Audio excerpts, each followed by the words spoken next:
Alrighty, let's get this show on the road. Oh, actually, I forgot my. Hold on, I forgot to turn my music on. Yeah, I just got back about 45 minutes ago. Yes, I am acutely aware that opening. What was it? It's literally called Opening Night Live, and well, we're gonna watch it here in just a few minutes, and it's not technically going to be live, but like I said, it is what it is. Better late than never.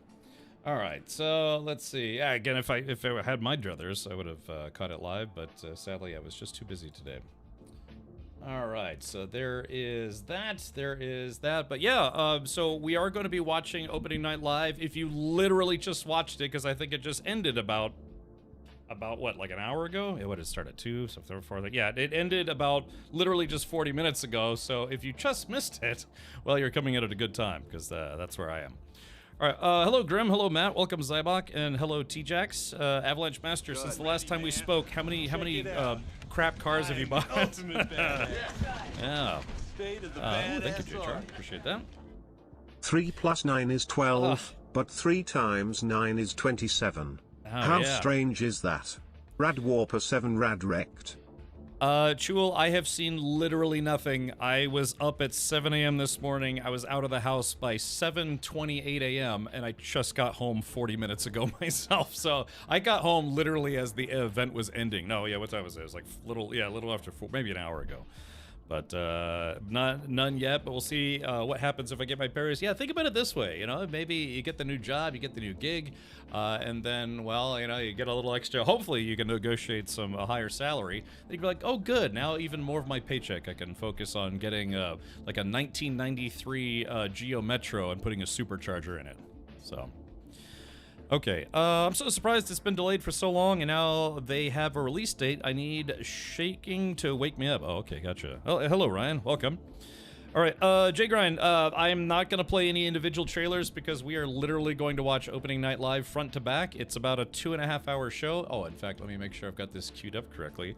So, yeah, like I said, normally for things like this, I do co-stream these live, but it's just my schedule this week is what it is. Like I said, I'm not going to be streaming until 5 p.m. for the next, 2 days now, today and Thursday, Wednesday, wait, what, today is Tuesday, right? Yeah, Tuesday. So yeah, tomorrow and Thursday I will not be streaming until 5 p.m. like I did today. Zybok, I've been doing things. That's things. That's all I can say for now is things. So yeah. Okay, so let's do. Oh yeah, let me pull this up here. Yeah, Evie, sometimes you just have to realize, like, not everyone's schedule is the same, and like I said, it's rare that I don't stream big live events. Like, it's always the same 3 things. With Jeff Keighley now these days, it's always Summer Game Fest, was it Gamescom Opening Night Live, and the Game Awards. I usually co-stream these live, I just couldn't do it. The timing, sadly, this time around didn't work for me.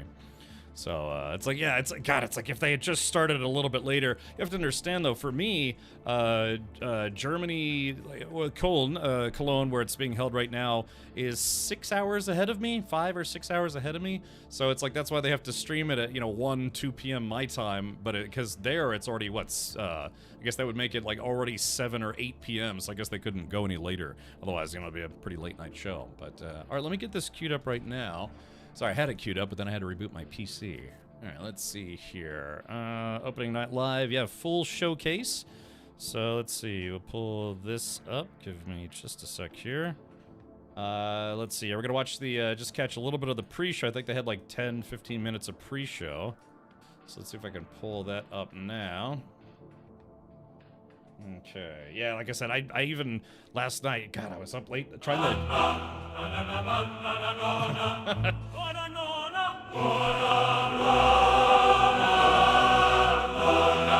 Yeah, there it is right there.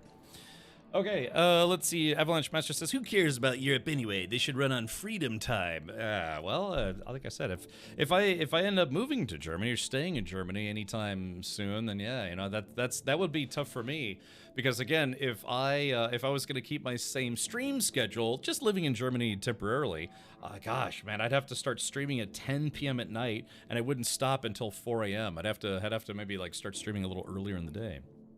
My name Paul says I'm in my pajamas, ready for bed. Ooh, you can come hang out with us as we watch the Gamescom opening night live ceremony and see if it puts you to sleep or not. It depends on how good of a show it is. Again, I looked at nothing. I've seen nothing today. Usually I'm glued to Twitch and Discord and Twitter and all that stuff, but I'm not kidding. I've been out of the house since about 7:30 a.m. and I just got back an hour ago. So yeah, I completely missed. I did.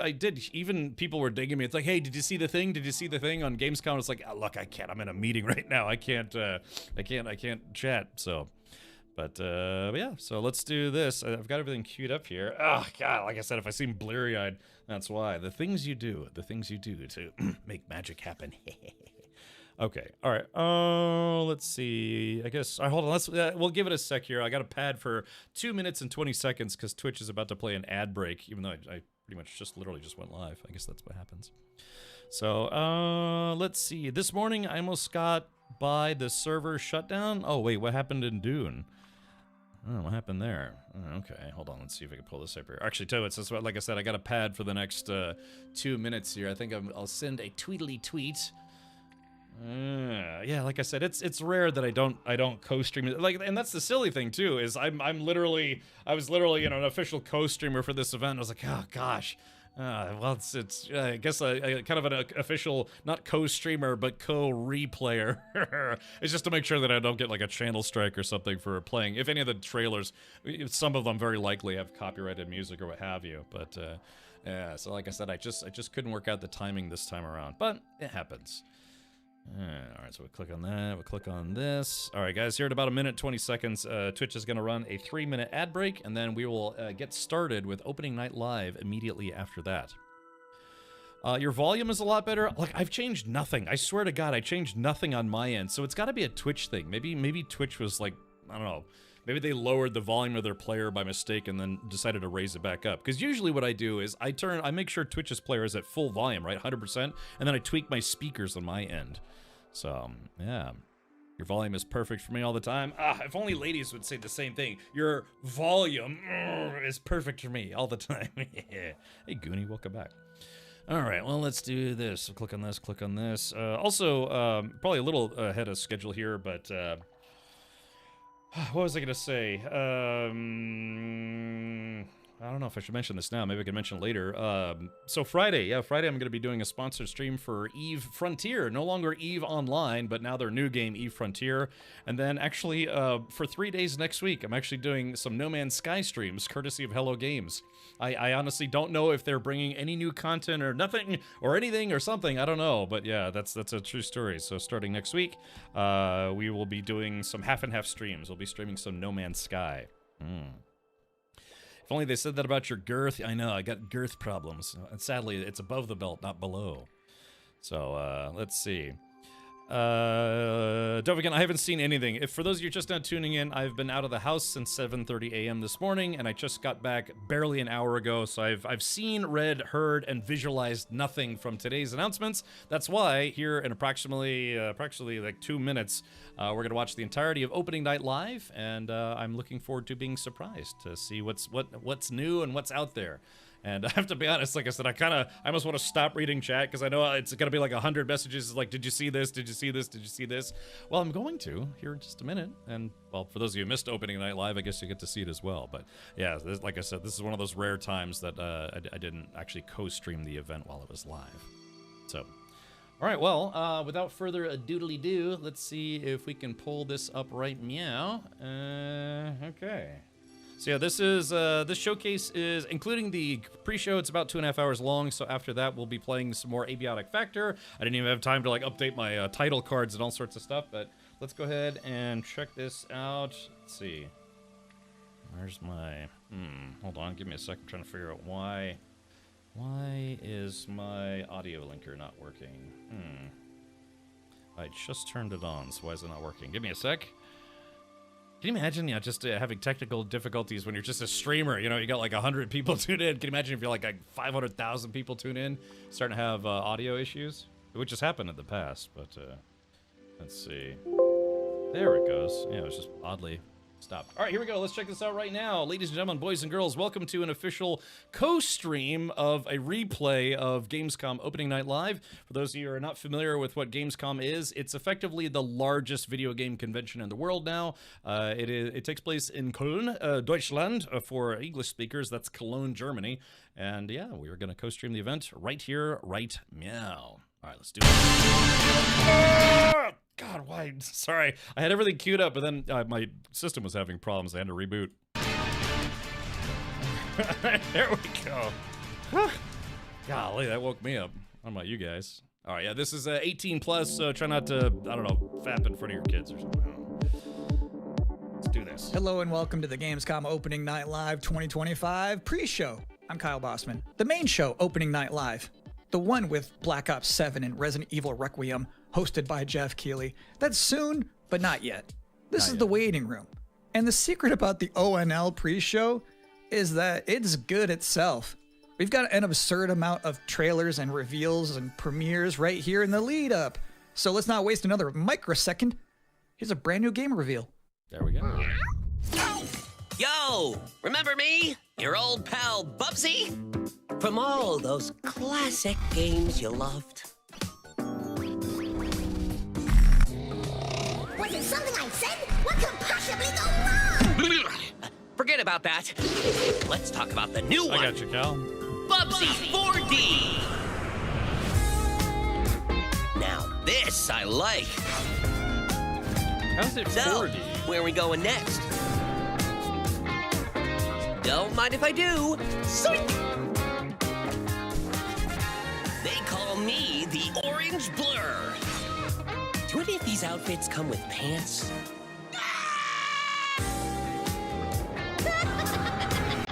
You know I've only got one brain cell, right? And it's working overtime on this baby. This almost seems like it's made by the same people who made Conker's Bad Fur Day. That's like instant comparison The first right game there. I ever played on my PlayStation 29 years ago was Bubsy 3D. If you told me back then that one day I would be introducing Bubsy 4D to the world, I'd say, yeah, that sounds about right. Now let's keep this pre-show popping. Here's another brand new game announcement. Hey Sylvie, welcome. I got your Deathfire for you. I'm glad you liked it.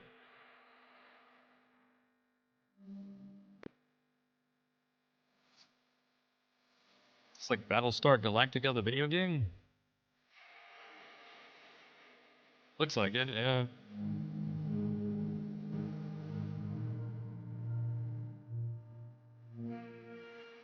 Oh, really doing it? Okay, gotcha. I watched some Battlestar Galactica, both the old show and the new show, but I have to admit I didn't watch a lot of it. Kind of like Babylon 5, but I never saw a few episodes of the show.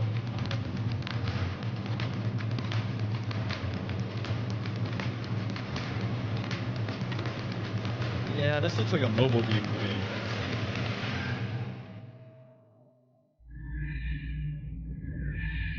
It's Knight Rider, the game. Oh, maybe it's not a mobile game. It kind of looked like, what was that, Star Trek? You're watching the Gamescom Opening Night Live pre-show, which will basically be me teeing up wall-to-wall trailers in the time before the main event. We do have an interview coming up with the project lead of Double Fine's Keeper. For now, here's a trailer for a LucasArts classic remastered by Night Dive Studios.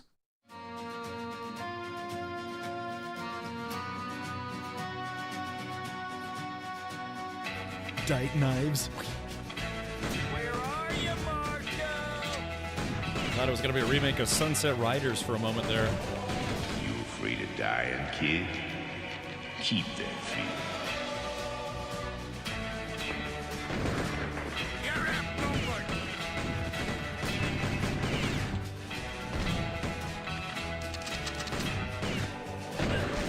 I see a gleaming city rising. A city that has a fine name on it. It's gonna take more than bullets to get what you want, mister. This was a LucasArts game? I don't think I've ever seen this before. Or like the original one.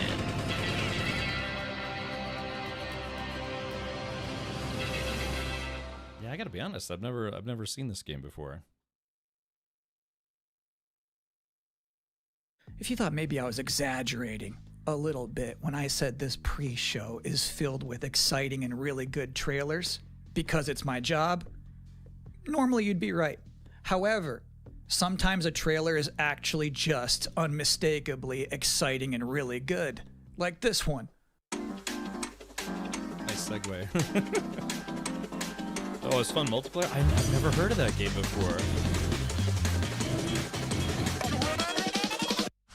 I got you, Goonie. Jet Set Radio Trains Edition.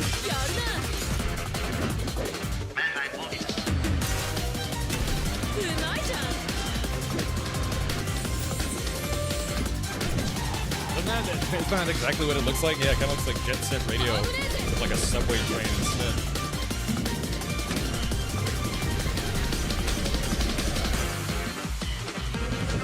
I used to ride the subway a lot. For some of my jobs, I was riding the subway every day. And when I worked in D.C., Washington, D.C.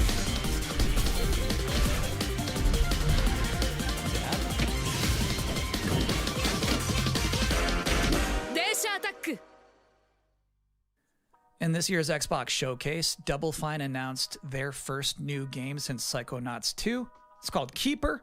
And joining us tonight in a recently pre-recorded interview is the game's project lead, Lee Petty. Hi, everyone. Thanks for having me.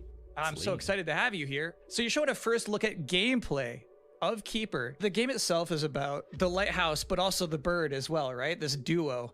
And I'm curious about whether that was conceptualized first as like imagery, like it sounds like a cool idea, or if that was conceptualized first from like a gameplay standpoint. I always think about the total experience more than, say, mechanics and art and story. A lot of the game is about, this lighthouse waking up after eons of lying dormant, maybe Zabok. and learning to walk. And the bird is part of that, right? So the bird and the lighthouse are perfect companions because they're different. At the same time, the bird is wary of dark spaces, and there's a malevolent presence around the island that the lighthouse can keep at bay. So together, those two set out on this tale, and their abilities complement each other, but also the bird becomes, I think, kind of the emotional heart of the game. You have an extensive background as an art director, right? I think that's apparent when anybody just looks at Keeper for the first time. So I'm curious about your inspirations. There's so many inspirations for Keeper, and one of the ones that really stuck out was the Dark Crystal. I saw it as a kid, and it was really inspiring to me because it felt like such a different take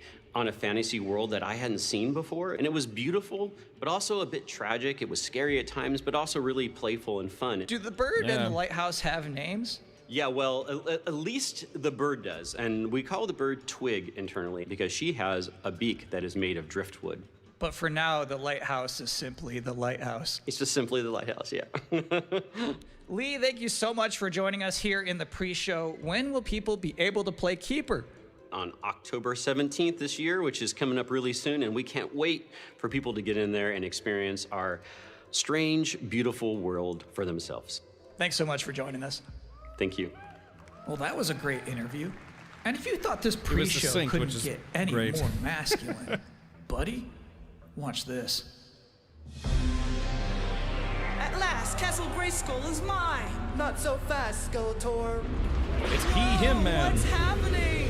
He-Man and the Masters of the Universe, Dragon Pearl of Destruction, coming soon to all platforms. Yes, it's He-Man and the Masters of the Universe, Dragon Pearl of Destruction. Intense beat-em-up action that puts the power in your hands. A lot of these retro grab a friend and fight for eternity titles with or four beat-em-up playable games heroes. starting to make a comeback, which I kind of like. It's powered-up pixel perfection for your gaming been long console enough. or personal computer. He-Man and the Masters of the Universe, Dragon Pearl of Destruction, coming soon. From Limited Run Games. Let's say Limited Run or... Thanks for joining us here at the Opening Night Live pre-show. We're only about halfway through. It's a sufficiently chunked up show. And just to prove my point, here's a new trailer for Absolum. I do like beat 'em ups. Schmetz. Shoot 'em ups.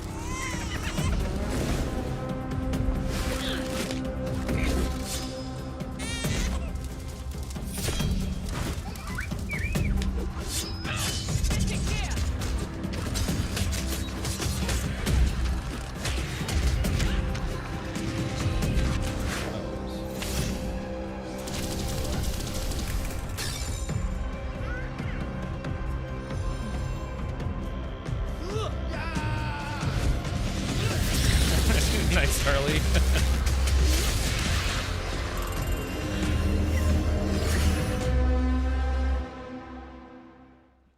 October 9th. That's a release favorite? date reveal. No, Dovakin, but you And know I me, I think do Frog kind of lean Mage revealed towards too. That was survival cool. games. Now, and if you'd like to take a space break and at sci-fi this games. moment, maybe grab a water and some snacks, I really can't recommend it.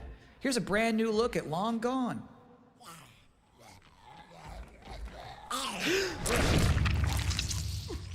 That's unfortunate.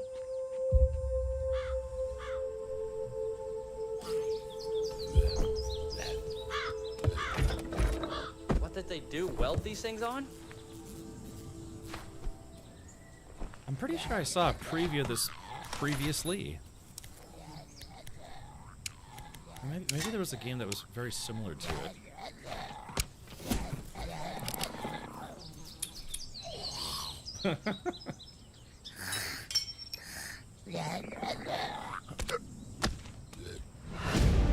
Yeah, I'm pretty sure I've seen a preview of this game. Yeah, it's a side-scroller zombie survival game, or a zombie game in general, which could be fun.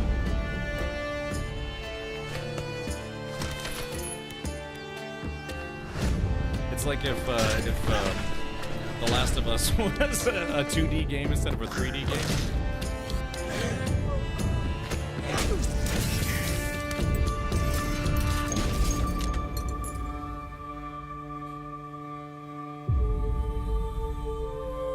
Yeah, I could have sworn I saw a preview of this previously.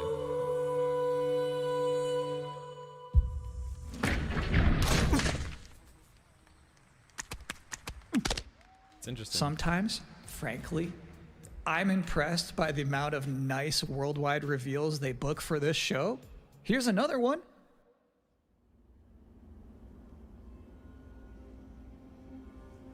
World premiere.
Seems nice.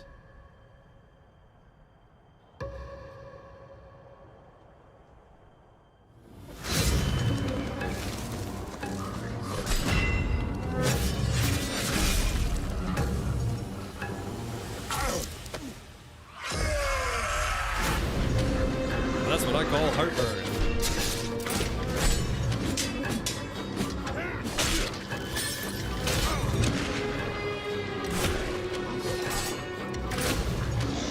Supposed to be like the early 1800s or late 1700s? It's 1800s, right? Wait, that guy had extra arms? That's awesome. Cap's favorite time of year, zombie So it's my time. sworn duty as pre-show host to make people excited about Gamescom opening night live. Thing is, you can't just tell someone to be excited. You can't just say, y'all excited, and expect people to start clapping. You have to give them a reason to be excited. Get excited, So, or else. here they are, the top 10 reasons to be excited for Gamescom Opening Night Live 2025. Number 10, hearing people make noise when someone asks if they're excited. Number 9, a new trailer from The Outer Worlds 2. Number 8, the emotional adventure of seeing a new game for the first time and not knowing if it's free to play or not until the end of the trailer. It's anyone's guess these days. Number 7, Ninja Gaiden 4 is showing up. And every time there's an Azuna drop, someone in the audience always goes, yeah! Number 6. Knowing there's no Silk Song, understanding there's no Silk Song, but still thinking, what if there's Silk Song? Number 5. Ghost of Yotei is in this? This PlayStation just had a 19-minute gameplay blowout. You have to wonder what they've been saving for Gamescom.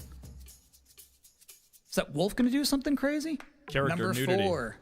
Silent Hill F going full freak mode. Number 3. Watching game designers develop their public speaking skills in real time. Number 2. The worldwide reveal of Call of Duty Black Ops 7. Now you might be saying, didn't that already happen a couple of months ago? No. That was the teaser. This is the worldwide reveal. And the number 1 reason to be excited about Gamescom Opening Night Live 2025, Resident Evil Requiem. So they just announced this at Summer Game Fest, and then they said, see you at Gamescom. Well, look at the time. It's Gamescom. Gamescom. Or it will be in a matter of minutes. You're still in the pre-show. But how about a new look at Planetenverteidigung Kanonenkommandant. Good morning, Commander. Guten Morgen. The cooperative state has honored me with the supervision of your well-being. Get you back up to speed before our lives are on the line. Hello. Glad to see you've not lost your touch.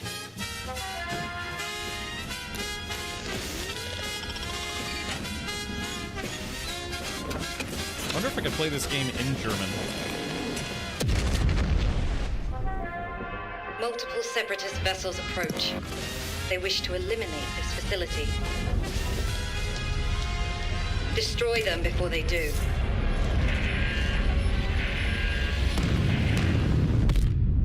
The days fly by when you love what you do. Fire. We'll just say PVKK for short.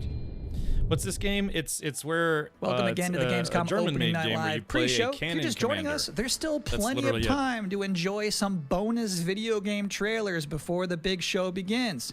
Here's a freaky one.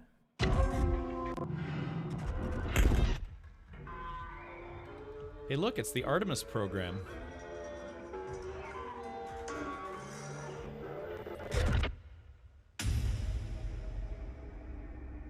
Are you winning, son? I'm looking forward to this game. I remember when they showed this trailer, or like one of the previous trailers.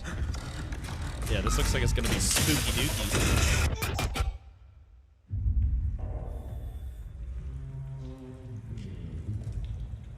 The Martian? What, you mean the movie The Martian? Or is that just a general statement?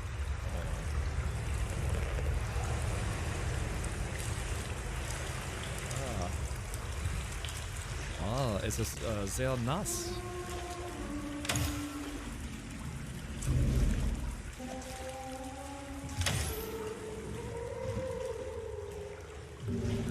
Ist der regnet heute?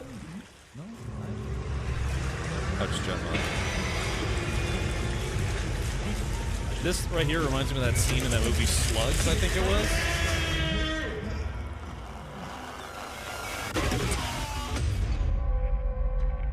Yeah, this looks like it's gonna be fun. Yeah, it's late 2025. It looks like it would be a great Halloween game. Interesting fact about that game, they actually created that whole environment by 3D scanning the entire bathroom of Jeff Keighley's mansion. Now, we've got 3 more videos and not a lot of time left before ONL begins. So next up, 2 trailers back to back. Millions of souls pour into the underworld every day. You're no different. My lord, he's here. Dad? I bid you walk the mortal world once more.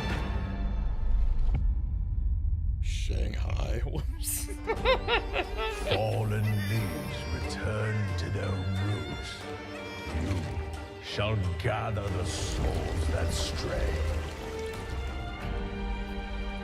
I've watched over this city for ages, and every name in your scroll of death. Not one of them dies quietly.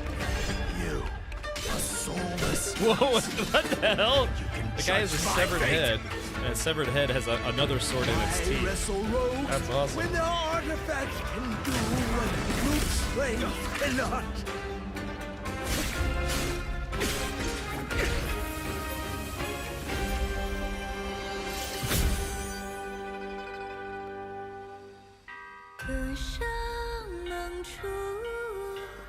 Elden Ring clone number 72. La da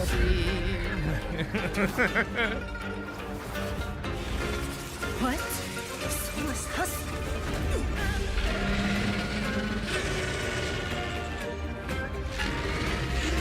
The living cast their dead to flame, and sacrifice ignites the war banners!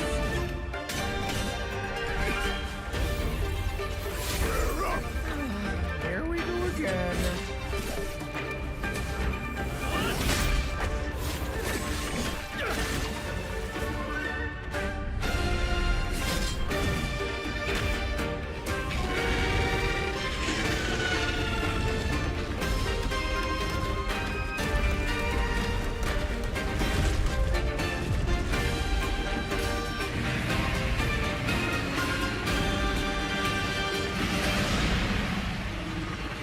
If you know not life, how can you know death?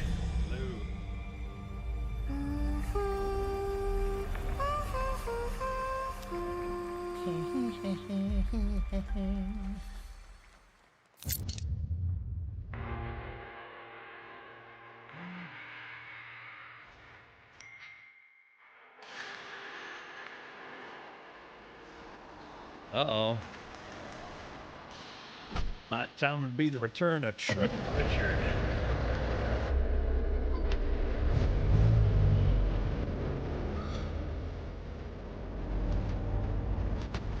Zip your pants, let me see your chode.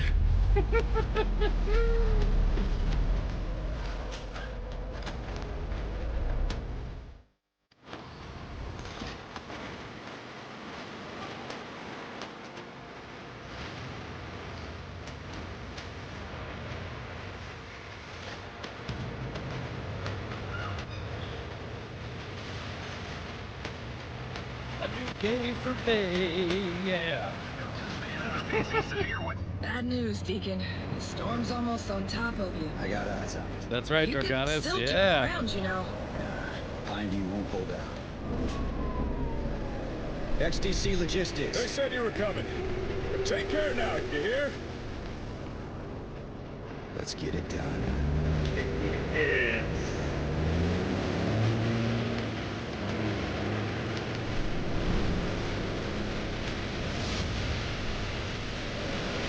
Roadhouse. Okay. Roadhouse. I'll give you a moment to catch your breath after that. But to be honest with you, that was not the last King of the Road you're going to see in this pre-show. I've got one more trailer for you, a brand new reveal for Sonic Racing Crossworlds.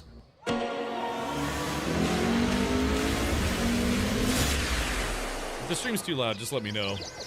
Yeah, Trucker, that's what I'm saying, Trucker Richard might make a comeback.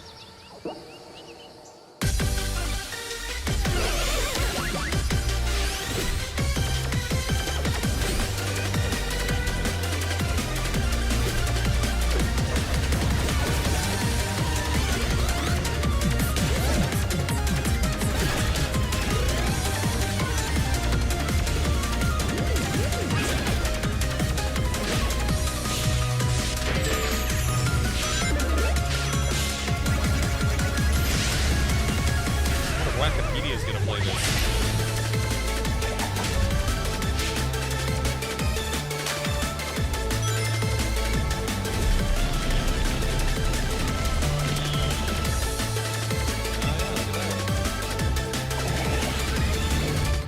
And that concludes Hey, Mini Flames, another welcome 10 back, out buddy. of 10 pre-show. Up next, Hopefully you've been well. Black Ops 7, Ghost of Yotei, Silent Hill F, Resident Evil Requiem, even more apparently. It is time for Gamescom Opening Night Live 2025. Thanks for watching. Yeah. I don't know, Redworm. Wait, are they the same company that published American and European Truck Simulator? Please welcome your host, the creator of the Game Awards, Jeff Keighley. Introducing the man who would still be popular even if he didn't have genitals, Jeff Keighley.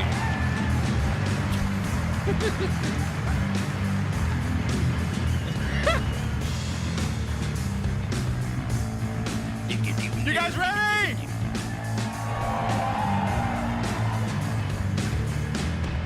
No, that was the pre-show, Avalanche Master. Guten Abend. Welcome to Gamescom. Willkommen, guten Abend. Wie geht das Deutsch? All right. This is Opening Night Live. Hello, everybody, and this is the kickoff to the biggest games festival in the world right here in Cologne, Germany. We've got over 5,000 fans in the hall here at Cologne Messe tonight. Welcome, everybody. So the pre-show is 30 minutes. By The main show is more than 2 hours. 300,000 people will walk the show floor, which for the first time has more than 1,500 exhibitors. It turns out that E3 didn't die, it just moved right here to Germany. And of course, there are millions more watching live around the world. No matter where you are, we're all connected tonight as one global community to celebrate the art, creativity, and joy of games, from the boldest indies to the biggest blockbusters. Today, the game industry has never been more dynamic. Clever ideas from small teams are breaking through in huge ways.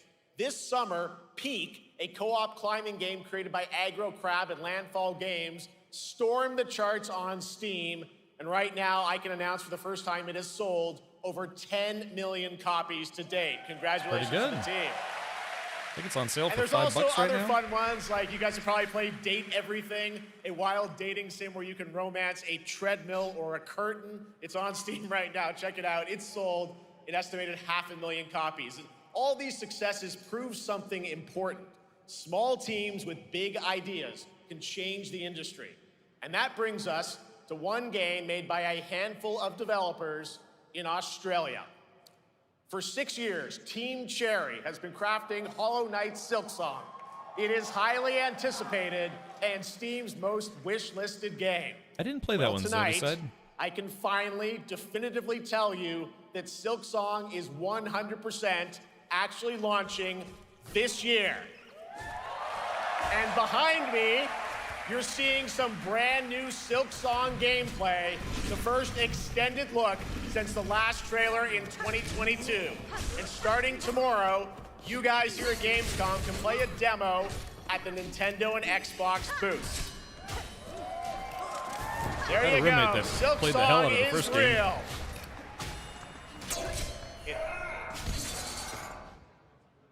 And on Thursday, Team Cherry is going to be sharing some news as part of a YouTube premiere on their channel, so make sure to check that out.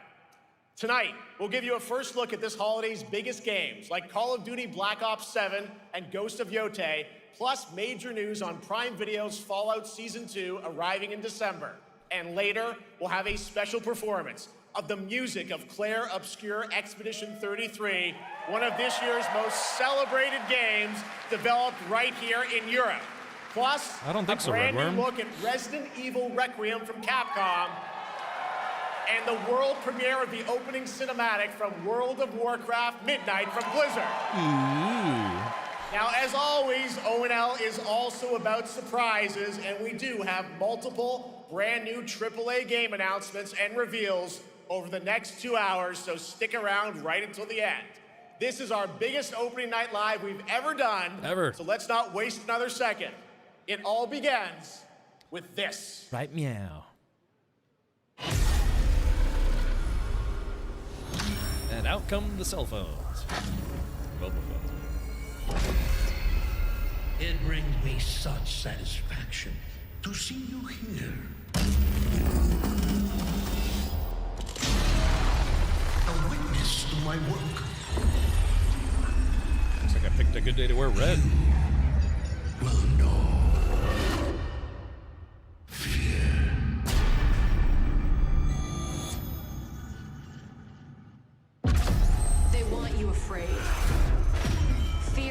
and easier to control. Fear is the mind killer. It's time to wake up. Your streets shall once again run red with your blood. Is that Michael Rooker? Ignited global unrest on an unprecedented scale. Menendez is a terrorist. We're bringing peace and security to the world. He refuses to let me go. Stop looking backwards, David. What matters is what we do next. A lot of people counting on us for answers.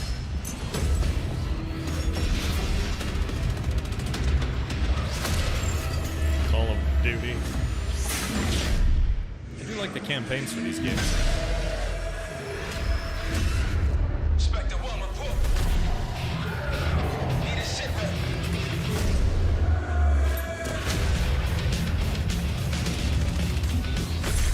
This isn't real.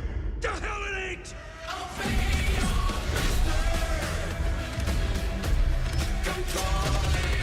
This was back when Metallica actually played metal.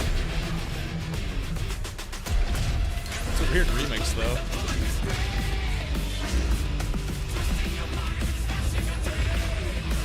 I dance at metal shows.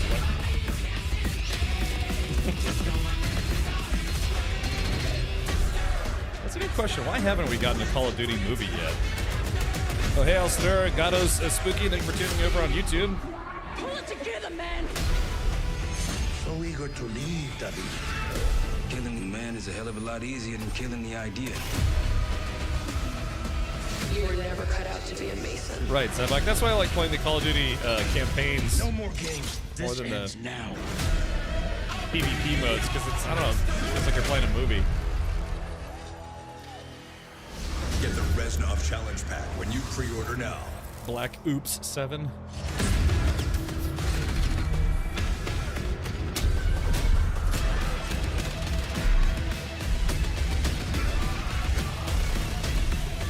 Oh wow, they have a top-down mode now? Ooh, that could be fun. I do like twin stick shooters. How about that? Zombies, of course, Dead Ops Arcade as well, and it looks like we also have Devastate, an right? official date. Call of Duty Black Ops 7 releases on November 14th. And to tell us more, please welcome Miles Leslie from Treyarch and Natalie Pohorsky from Raven to Opening Night Live. Yeah, Lars Ulrich is going to sue everyone who watched that trailer without paying extra for the music. God, that music got really loud.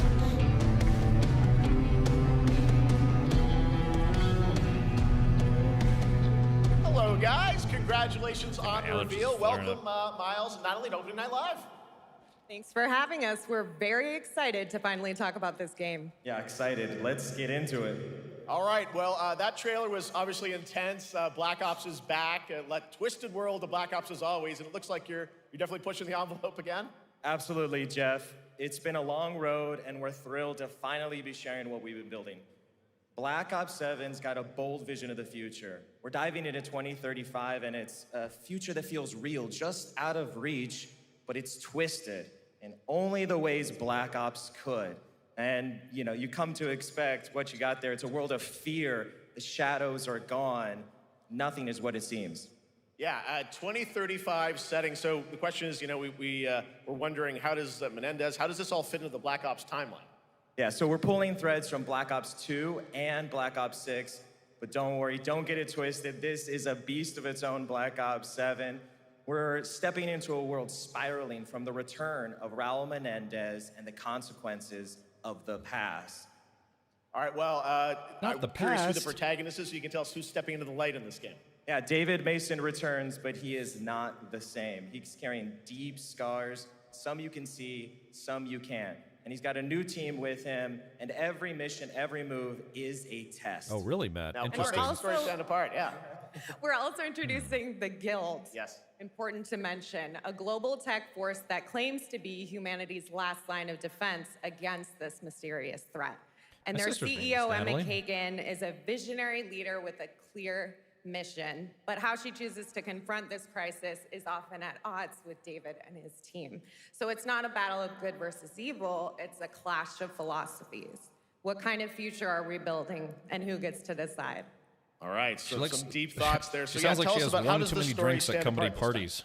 but everyone It's the accepts it because she's fun. characters. So the story is about Hey, Chris, identity, memory, and consequence. And we've crafted this cast I like love you pieces guys. of a I love puzzle. working So here. each one has a reason to be there. And each one brings something unique to the table. I got you, Chris. And we've also got our central city of Avalon, which is more than just a backdrop. It's a living, breathing space that evolves with the player. She's totally and it's that also person, where our too. story roots take hold. Sometimes All you right, can well, just tell. one thing we want to talk about is gameplay, and I understand you're doing a co-op campaign for this one? That's right. From the start, we wanted to make a bold change with the campaign. Black Ops 7 can be played solo or up to 4 players. Ooh. It's a shared experience, and every mission has been handcrafted for variety. Tone, pacing, gameplay location. You're going to be Fapping. running on the rooftops of Japan, exploring the Mediterranean coast, and then diving deep into the human psyche. All of it has been crafted to really add clues to the story and offer their own gameplay focus. Are you getting a clue? Wow, so wild story, co-op campaign, you are definitely pushing boundaries this time. Yes, we are. Black Ops 7 is all about innovation across the entire game, and not just in gameplay, but in how we tell It's stories, grim, maybe. how we connect players, and how we build worlds. And this is just the beginning. There's more to come at Call of Duty Next, including multiplayer and zombies. But for now, we hope you guys are excited to step into something new and experience something truly unforgettable. Amazing. She sounds a All little right, bit Call of nervous. Duty Black yeah. Ops 7. I mean, I would Thanks be so too. much, There's like guys. half a million And people now watching this to show. the behind-the-scenes look from the rest of the Call of Duty development team. Thanks, guys. Cosmo, because he runs the production company that does all these shows now. Black so. Ops 7 brings an all-new way to play the Call of Duty campaign. Kinda got himself this a time, sweet gig, you're not right? going in alone. You have the option this year to play solo or up to a 4-player co-op start to finish. You can bring your friends, you can make some new ones, and there's a whole bunch of adventure even after the story. For solo players, we really make sure that they can engage in the campaign the way they want to and feel like they're truly playing a Black Ops story. What's going to be fun is having each player in your squad gravitate towards their Well, own Cosmo, play style. yeah, he's and been then a really game playing off of journalist each for a other. long We've time. crafted this and as so, an yeah, inherently just social mode that features the started amazing putting these linear shows Call of together, Duty and they got pretty missions that our popular. community Eventually, loves. it replaced E3. Mission variety is Well, at the core sort of the of. Black Ops Summer 7 Game Fest. campaign. The pacing shifts between high-intensity combat, stealth-driven objectives, and deeply psychological sequences that challenge your perception of reality. Kinda like Avalon Titanfall. serves as the narrative's anchor throughout, Titanfall 2. but the campaign stretches far beyond its borders, both geographically and thematically. It's dynamic and full of opportunities to explore, experiment, and experience the story in new ways. And in the culmination of the co-op campaign, we're unleashing something bold, the end game. It's a proving ground to put everything you've mastered throughout the campaign to the test. The end game is a brand new PvE social experience where you and your squad will need to survive overwhelming odds, adapt under pressure, and break the rules of what you thought a campaign could be. Each run is a new step in your power journey as you wield personalized abilities and face unexpected challenges. And here, all of Avalon opens up. It gives us a lot of freedom to have some fun with the gameplay mechanics, player movement. Players really can turn the map into their playground. This is your chance to explore the world beyond the mission.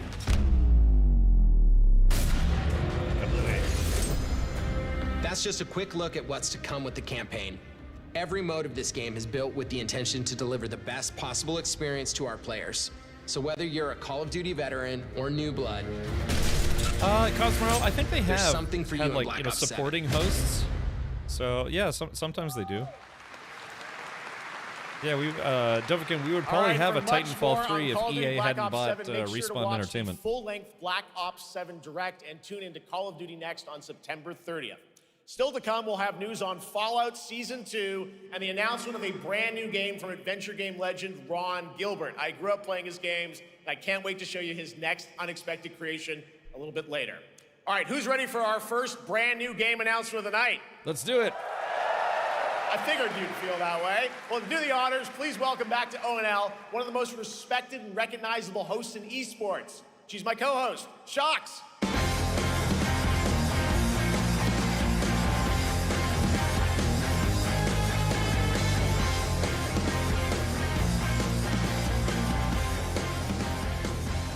Hi everyone, thank you so much, Jeff. It is so great great to be back here at Gamescom and ONL.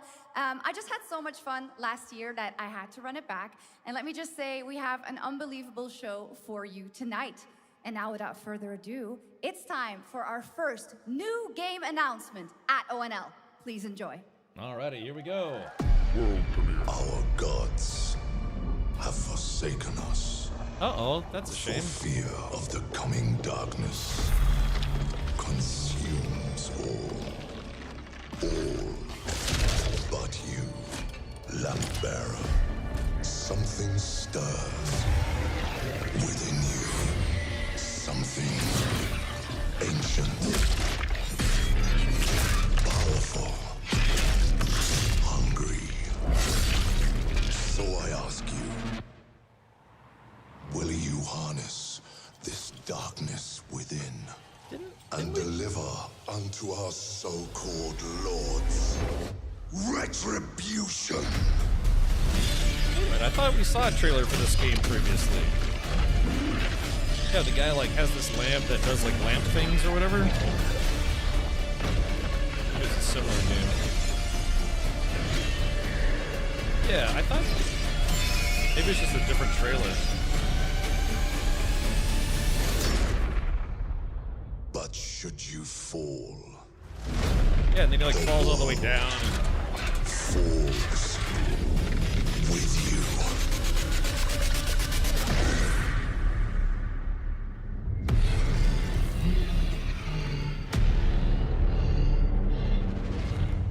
Maybe this is a new trailer for the same game. Yeah, wait, yeah, I recognize this. Lords of the Fallen 2. Wishlist now. Yeah, they had a different trailer for this game, so technically I think it was announced already. Wishlist now. All right, Lords of the Fallen 2 is official, set 100 years after the last game, as a fragile veil between the living and the dead begins to tear. CI Games promises a sequel that's bloodier, faster, and more brutal than ever. With more aggressive combat and new boss battles, your first look at gameplay will arrive later this year. All right, now for something completely different.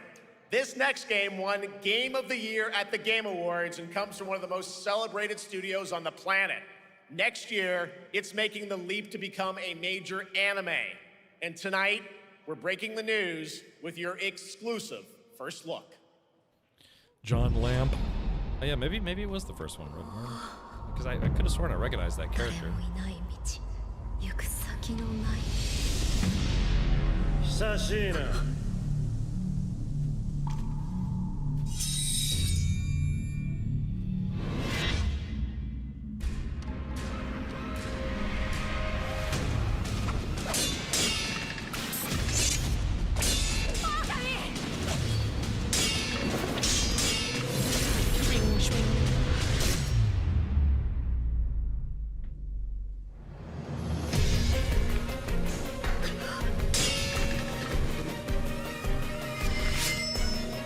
I would watch this anime, but I think it's a video game.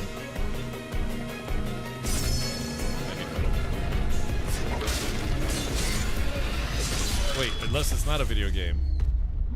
Oh yeah, maybe it is an anime. Oh yeah, I might actually try to watch that. Looks awesome. All right, we're just getting started. Our next new game announcement stars a hero who needs no introduction, a true legend, Captain of justice Richard. Oh. And gadgets. Inspector Gadget.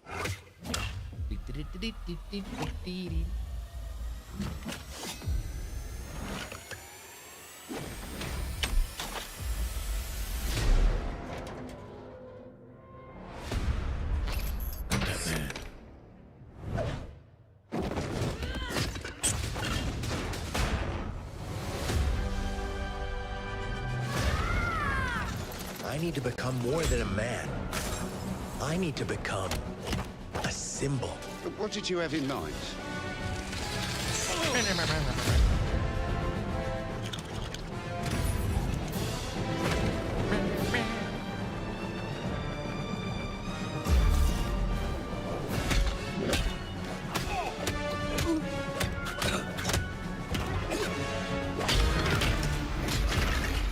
Who are you? I'm Batman.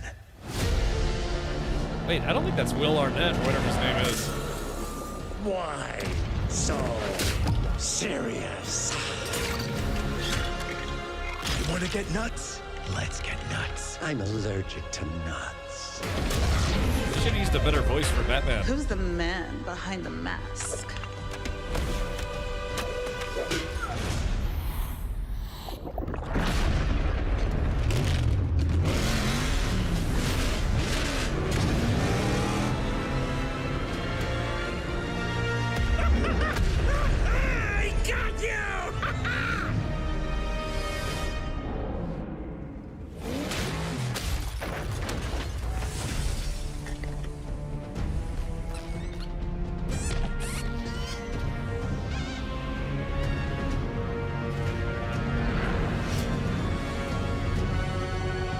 I thought it was supposed to be Will Arnett. Oh, you think darkness is your ally?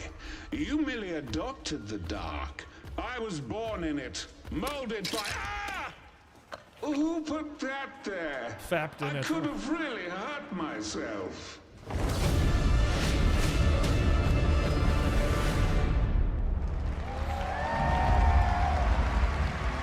Yeah, I was about to say, yeah, the 89 original, right. But, I don't know, I kind of didn't like the voice Bat they used is for him. back. Please welcome the head of LEGO Batman development team, Jonathan Smith.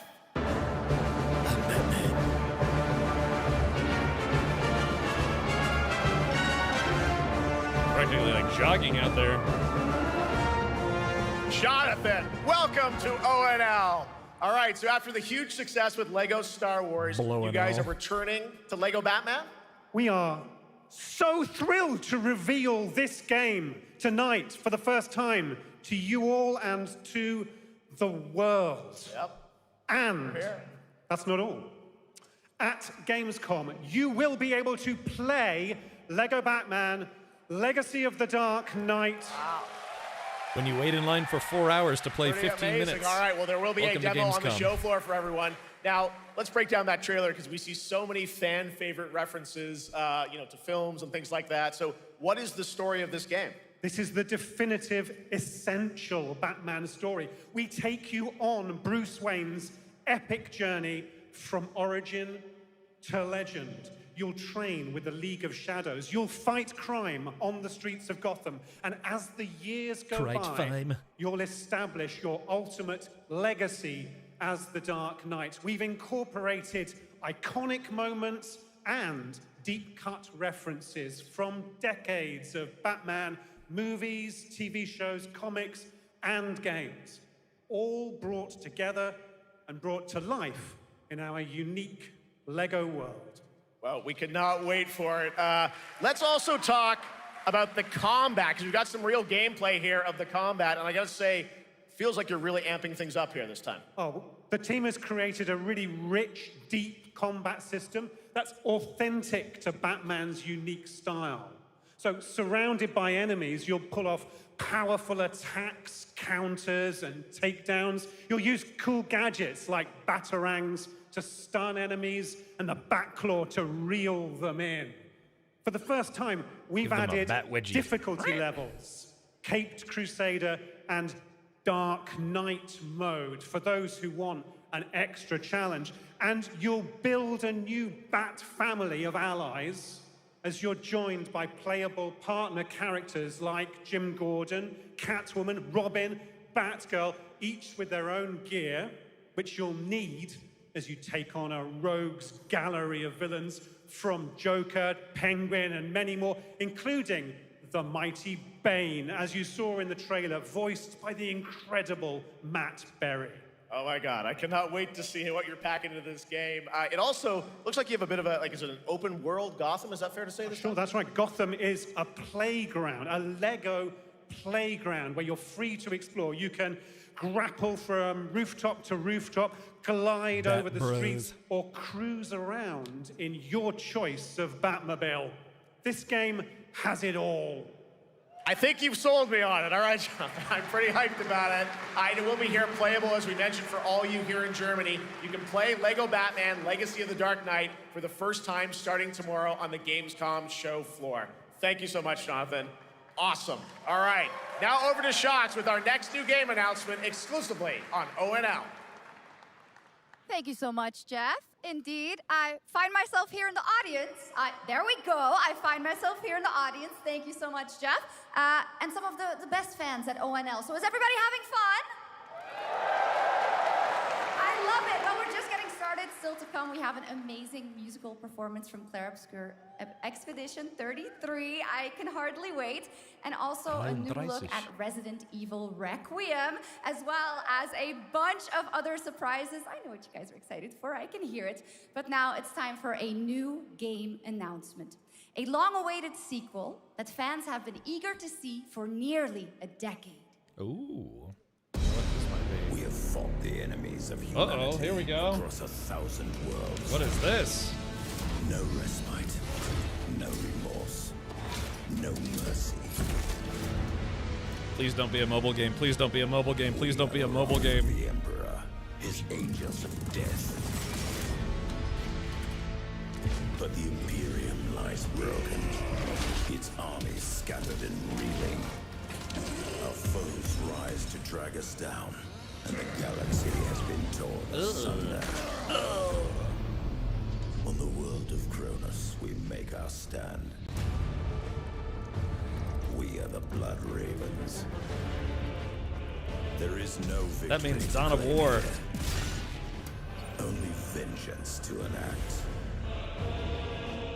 Whilst even one of us lives, we fight.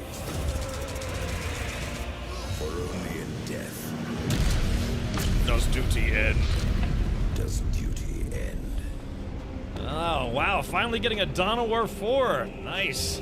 It's been a long time. God, it's been 10 years. And then, like, Dawn of War 3 was kind of... I finished Dawn of War 1 and 2, but I never finished the third one because it was kind of, okay. Wow, look at this. Blood Raven's like, ooh, new artifacts to steal.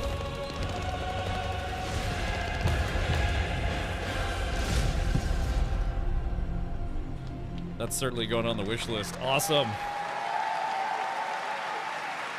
2 centuries after the last great conflict, the battle for Kronos begins again in Dawn of War 4 with 4 playable factions and over 70 missions. Dawn of War 4 is coming in 2026 to PC. Next year, all right, now it's time for an unexpected update from the Monster Hunter Wilds team about a very special crossover event.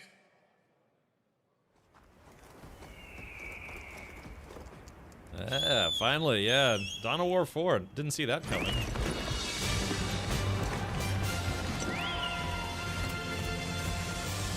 I don't know. Cat Mark Mage. Yeah, we're watching the show. Maybe they'll announce something.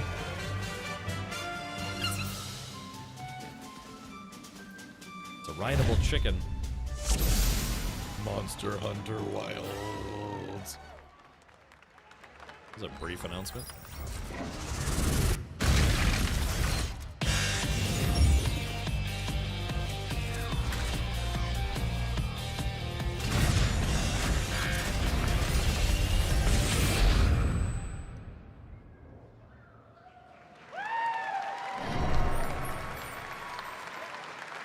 Oh, Fat Puppy, thank you for the 25 months. Appreciate that, buddy. All right, to tell us more, it is my great honor to welcome 2 very special guests together on stage. Ryozo-san from Capcom and Yoshi P from Square Enix. It's very loud.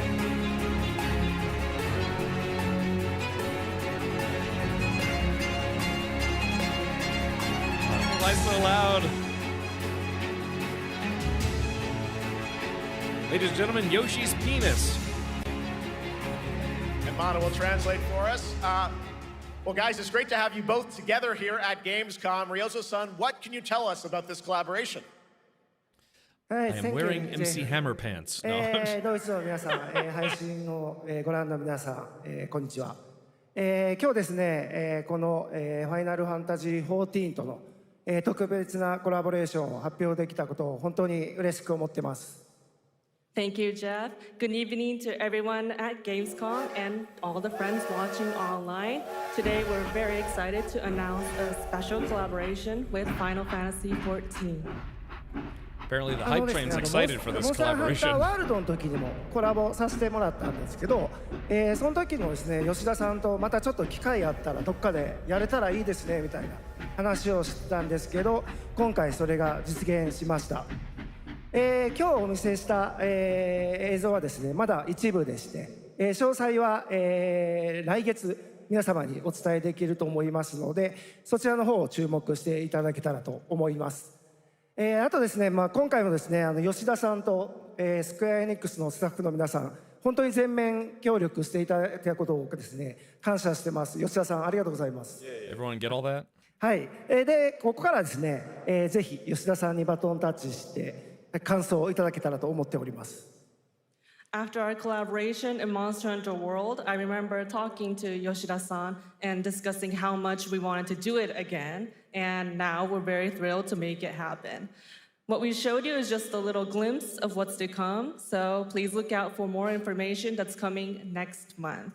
But of course, Yoshida-san and the Square Enix team have been working just as hard with us on this special collaboration. So I'd like to not only thank him, but turn it over to him to share some thoughts. Guten Tag, Gamescom! まずはこのような素敵な場所に招いていただいたジェフさん、それから我々にね、いつも本当にたくさんのインスピレーションをくれる良三さん、それからカプコンの開発チーム、そして何よりゲームファンの皆さん、本当にありがとうございます。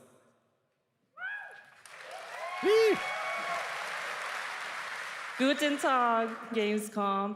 First of all, I'd like to thank Jeff for having us here and Ryozo-san for all the inspiration, the Capcom team for working on this special collaboration, and to everyone enjoying our games. Thank you so much. まあ今、良三さんの方からもちょっとご紹介いただきましたけど、モンスターハンターワールドの時にもご一緒させていただいて、今回それに引き続き第2弾ということで、モンスターハンターワイルズとも、我々クロスオーバーと呼んでですね、全面協力して、コンテンツ開発してきました。As Ryozo-san mentioned, we worked together on Monster Hunter World, and we wanted to make it happen again, and it's happening for Monster Hunter Wilds. We would call it a crossover, and we're very happy to make this happen with all of our efforts joined together.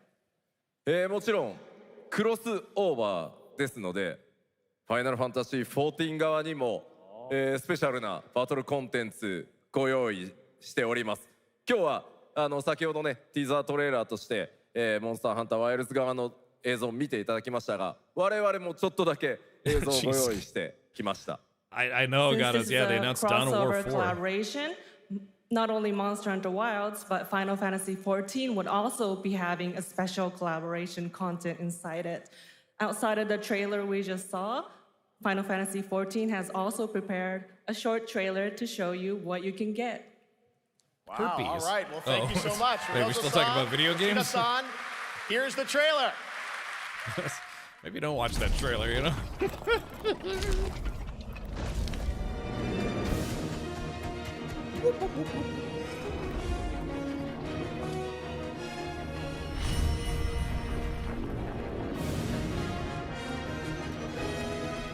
Gingy, supposedly they're going to play some of the Expedition 33 music live?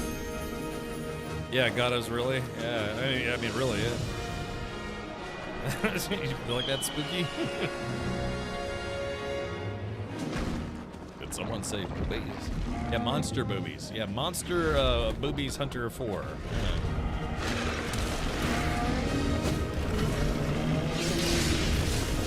And you have to fight this monster that has 18 testicles. It's a lot. It's an abnormal amount.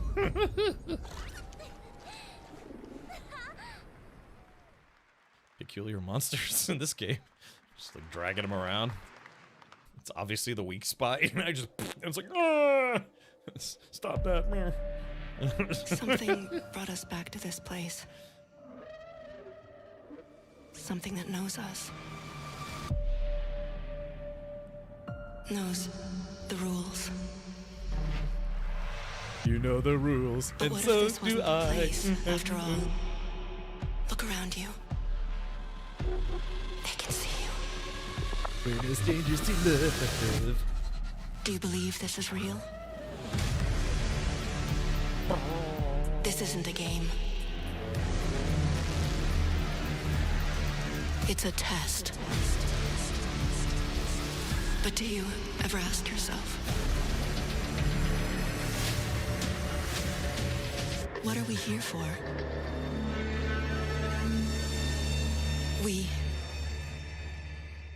We're here to play. I was about to say it's the proto-molecule.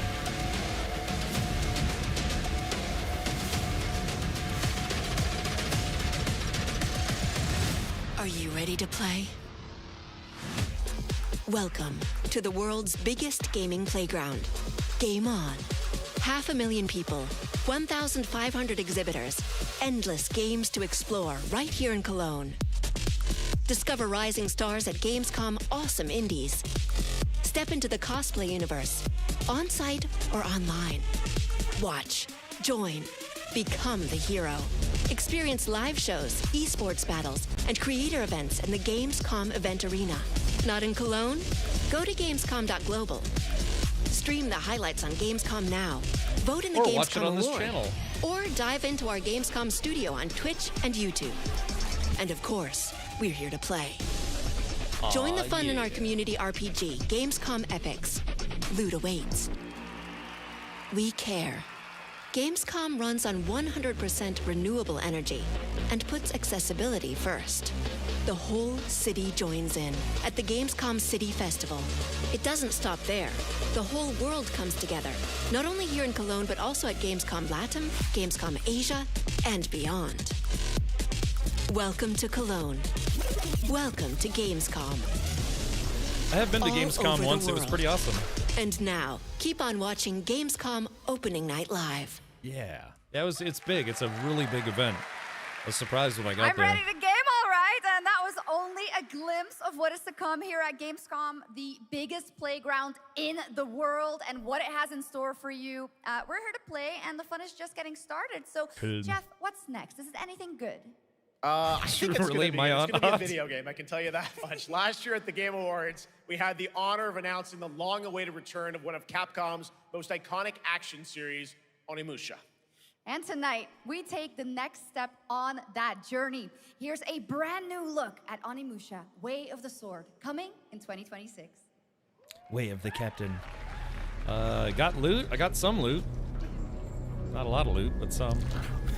Is there one in the US? Yes, it used to be called E3, the Electronic Entertainment Expo, which shut down a few years ago. Samurai.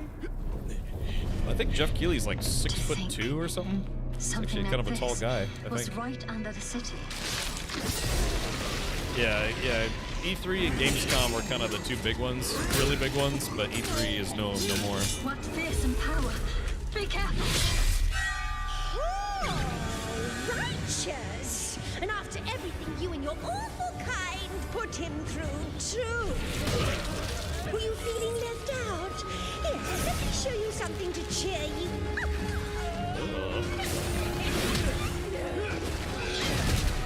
Nice move.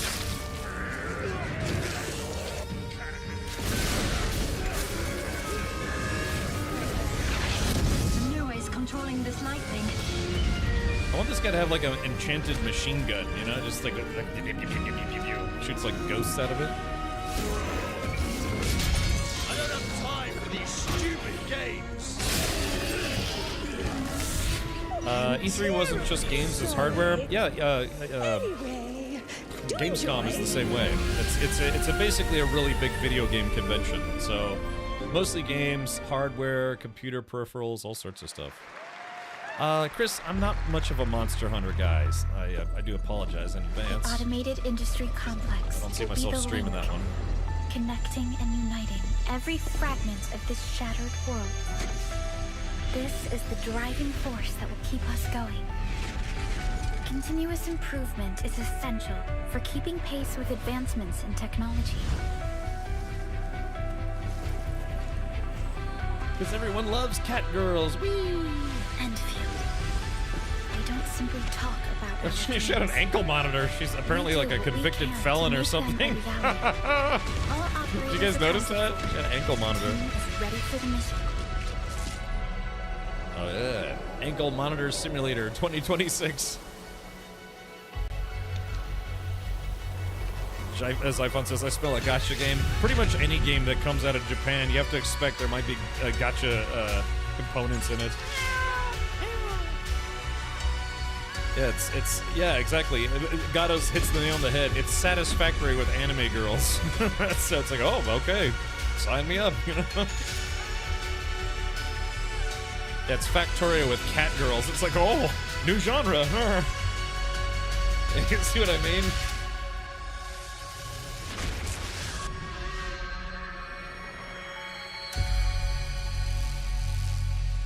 I'm out of games to play in August? Why don't you play Abiotic Factor? That's what I'm playing right now.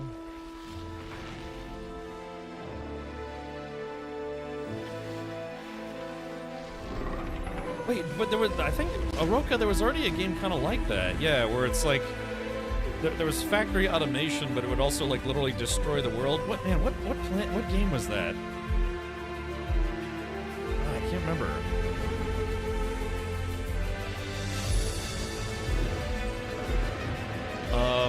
Oh, Redworm, what game is that? Oh, maybe, Gingy. If they send me a review copy, yeah, maybe.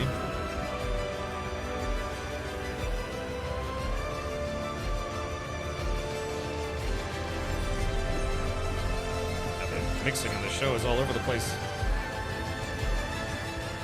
There, I gotta turn it down just a smidge. Sorry, I was getting kind of loud there. Yeah, Star Rupture is a game that I'm planning on playing. One other matter. I did play it. It's fun. I'm not really drawn to factory automation games, but that game has a sci-fi survival game aspect to it. It's Dr. Earrings. Yeah, I will. Plus, it's made by Creepy Jar, makers of Green Hell, which is probably my favorite survival game of all time. I know about the Alpha. Why is she here?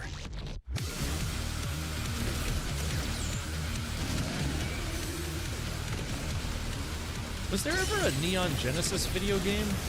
If there was, I feel like I missed it. Damned outers. You tore my heart out when you took him from me. Now it's your turn to suffer. Oh no.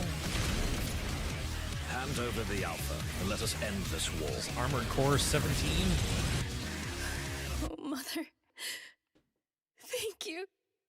Thank you. I love Dr. Earrings. Oh, Monster Hunter Wilds. Yeah, I never played that game, so.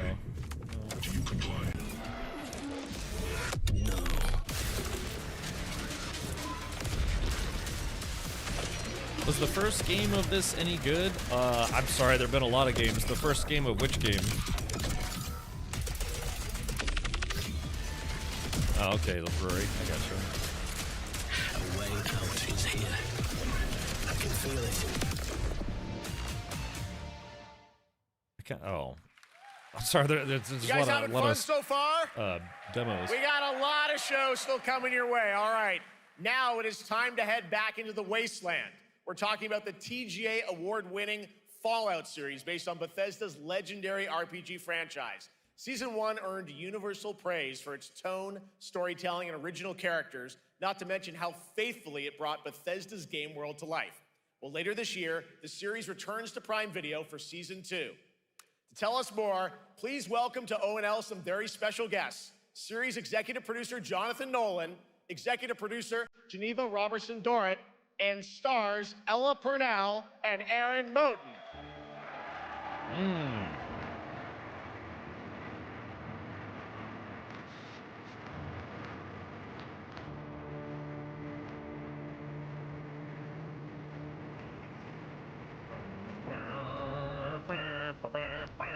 I still haven't watched season 1. I watched the first episode. I haven't finished it at all. Welcome to Cologne and Gamescom.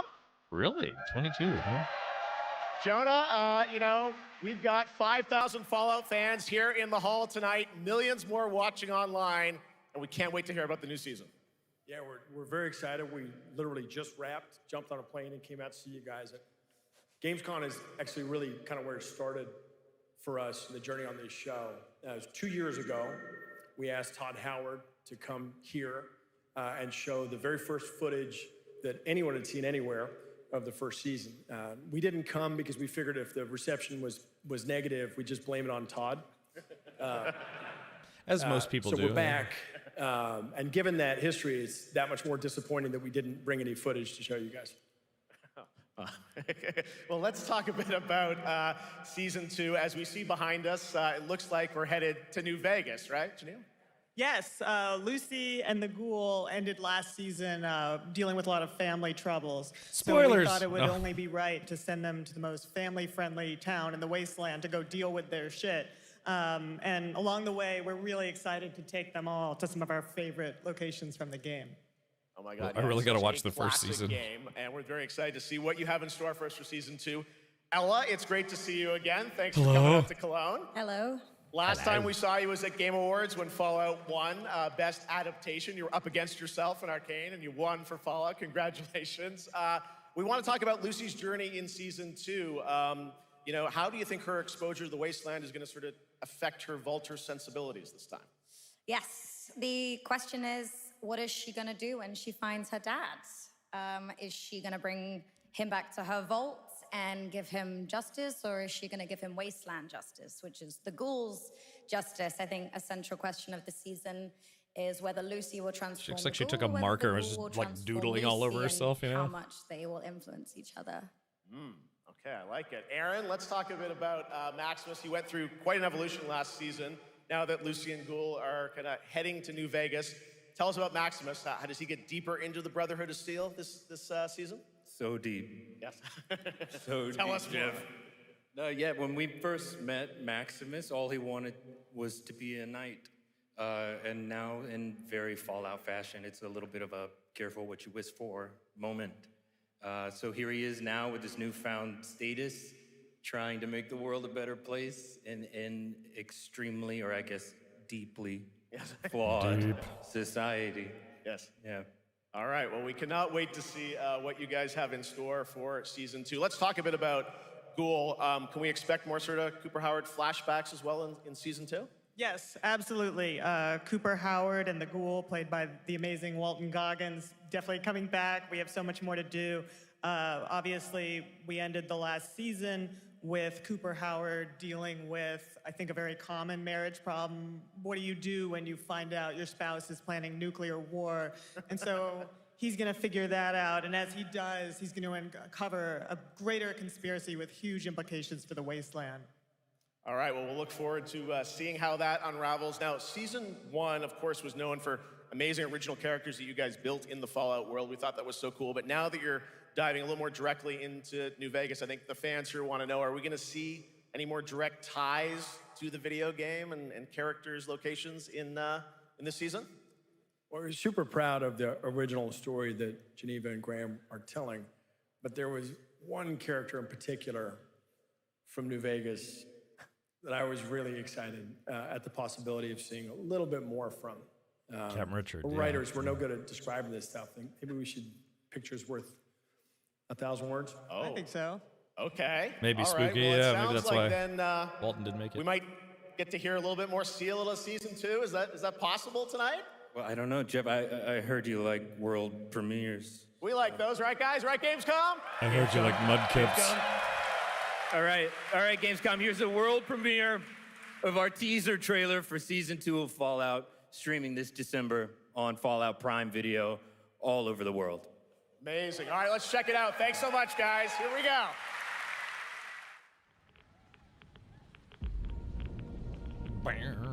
I'm looking for someone. Common story around here. I don't know why I never Someone you finished care about, season or 1. Someone you hate. Oh, what a great question. What say you, Miss McClane?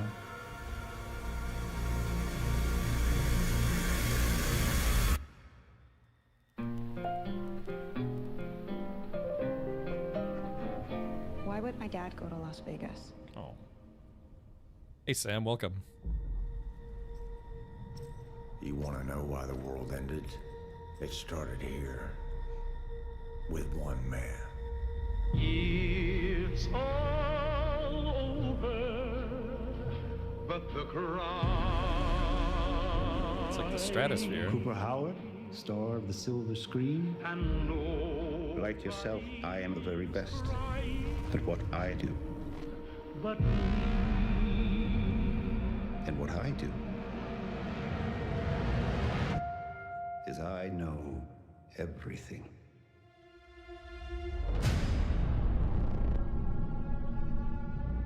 I know, there's Jinkrat. a I gotta war finish it at some point. The bombs will only be the beginning. My concern is that you would do just about anything to save your family. I think you are actually quite a violent man. You just don't want to kill me yet.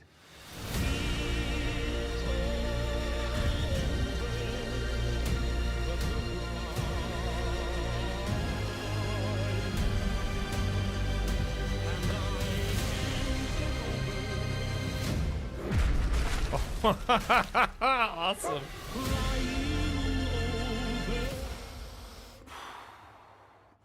Let's get lucky, shall we?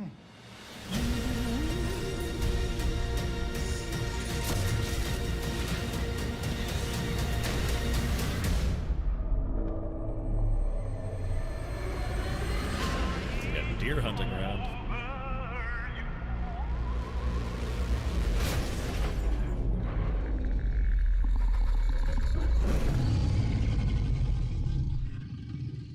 I defer to you about what to do in this situation.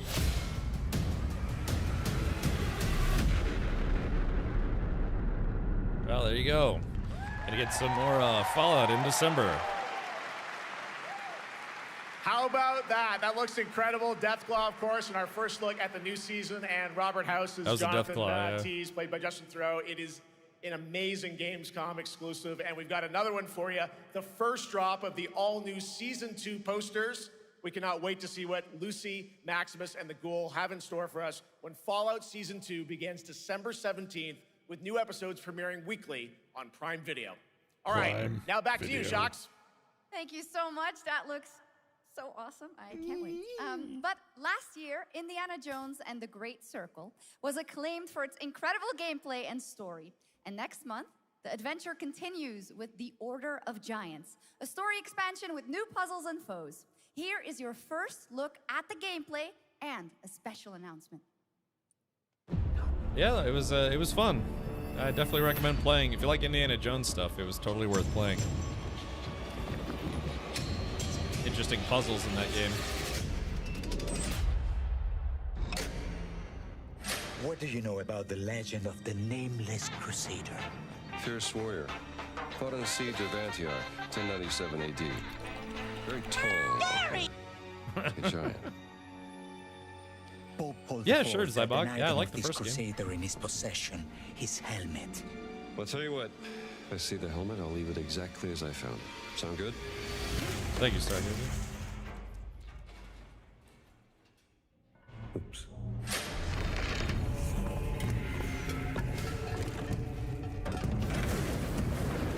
Giant guardians.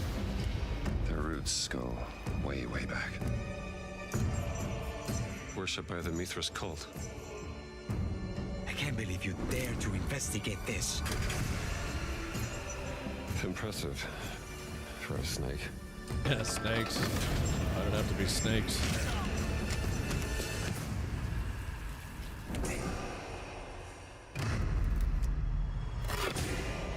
It says Semper Vivus.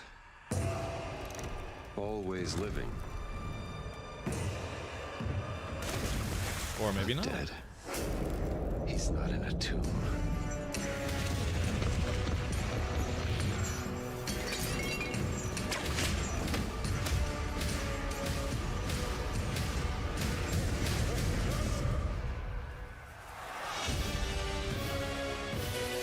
The Colosseum.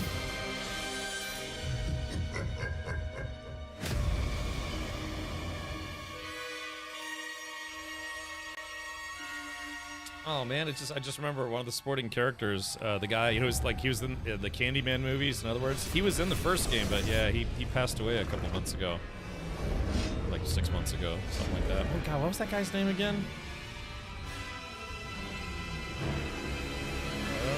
Pre-order bonus. Oh, coming to Switch. Like that. Tony Todd was in the original game. Indiana Jones and the Order of Giants passed away, is coming sadly. on September 4th. And as we just announced, it will also be released on Nintendo Switch 2 in 2026. Yeah, you can clap, of course. Now, let's step into the world of did a double take. Deadpool. First announced at Summer Game Fest, here is the latest trailer for Deadpool VR, which reveals more of the villains and the release date. My massive, galaxy-spanning streaming network is expanding. Nice imagery. To score eyeballs, I need talent. Now that is efficient exposition. The biggest, baddest bastards recruited across time and space. They require persuasion. Look who it is. Spyro Gyro, a deluxe portal for 2, if you please. Adoring fans will be watching your every move. Didn't they get Doogie Howser for this? AKA Neil Patrick Harris? Minimum effort. I have little tolerance for low ratings. Oh, shit. OMG.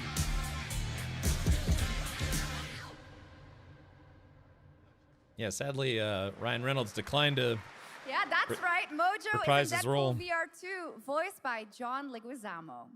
Now, onto this Hello, next Ari. Welcome. world Oh, I'm premiere. enjoying it. Yeah, I didn't catch it while it was live. I was busy today, but we're watching it now, so better late than never.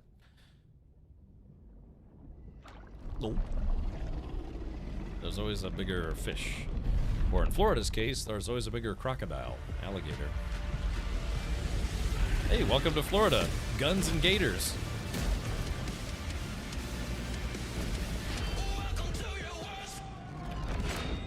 Bling.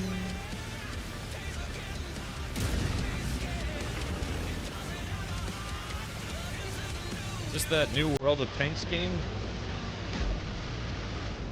Sure seems like it.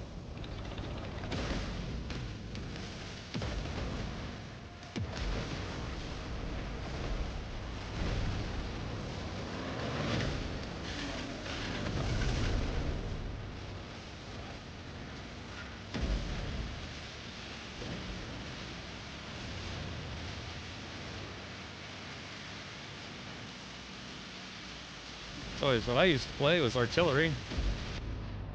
People always hated the artillery players.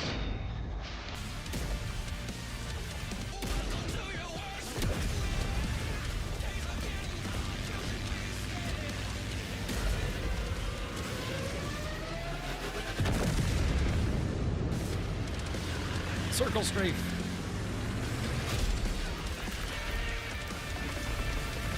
Whee!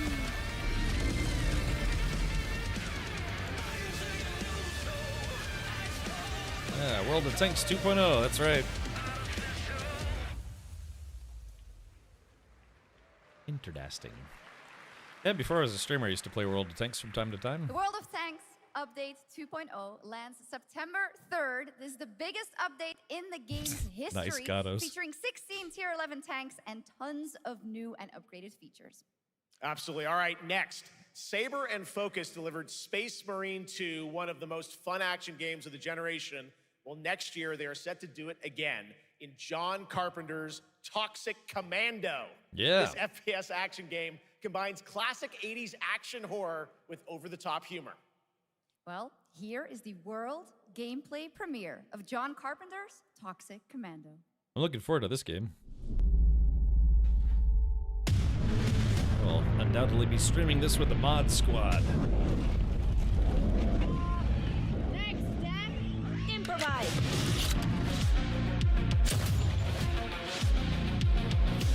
This is not how light show works. You see my new toy?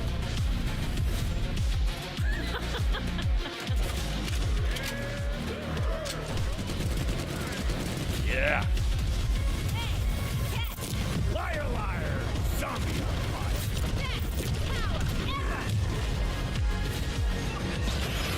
Oopsie! They're wrecking Yes. alive. Could use some help now. need some first. Can you all please cover me? Whatever works.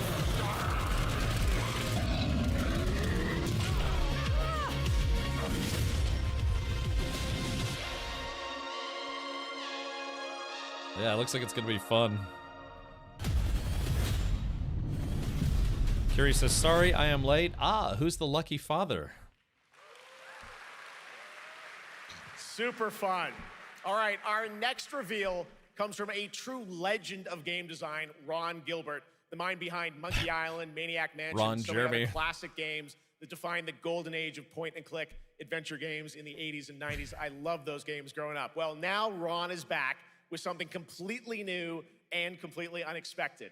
It's called Death by Scrolling, a roguelike, vertically scrolling RPG set in purgatory where you'll battle waves of enemies, hoard gold, and do everything you can to stay one step ahead of the Grim Reaper herself. Ooh. Here's the first ever look. Ron Jeremy would have made Sonic the Hedgehog a bit different, yeah. Instead of collecting coins, he'd collect STD tests, you know?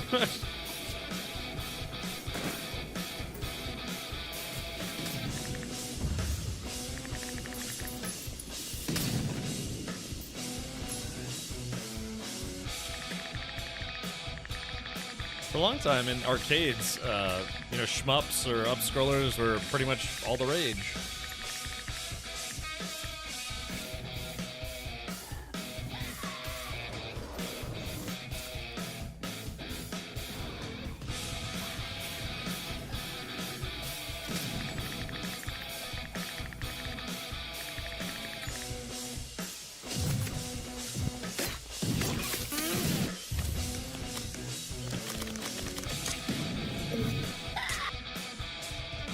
Can't tell if it forces you to like scroll or if it's you can scroll at your own leisure. Microprose still exists apparently, yeah.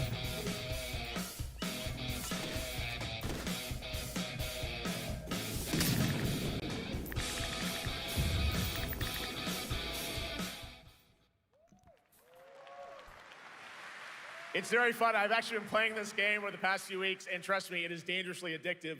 The screen, as you can see, never stops moving, so you're constantly on the move, fighting to stay alive. A really fun game. I went to a retro arcade. arcade. Now onto a studio Mage. known for its unforgettable storytelling. Back in 2019, the groundbreaking RPG Disco Elysium took home 4 Game Awards. Since then, Zaum, the studio behind it, has been through a host of changes, but tonight, 6 years later, those who now make up the studio are ready to give the world the very first look at their next CRPG. It's a dive into the shadowy world of espionage, where the truth can be stranger than fiction, and every failure isn't the end, but the start of a new path. I once knew a spy. So, Brilliant. it's like trying to look at clocks while you're dreaming. They just get all mushy, you know? Magnetic.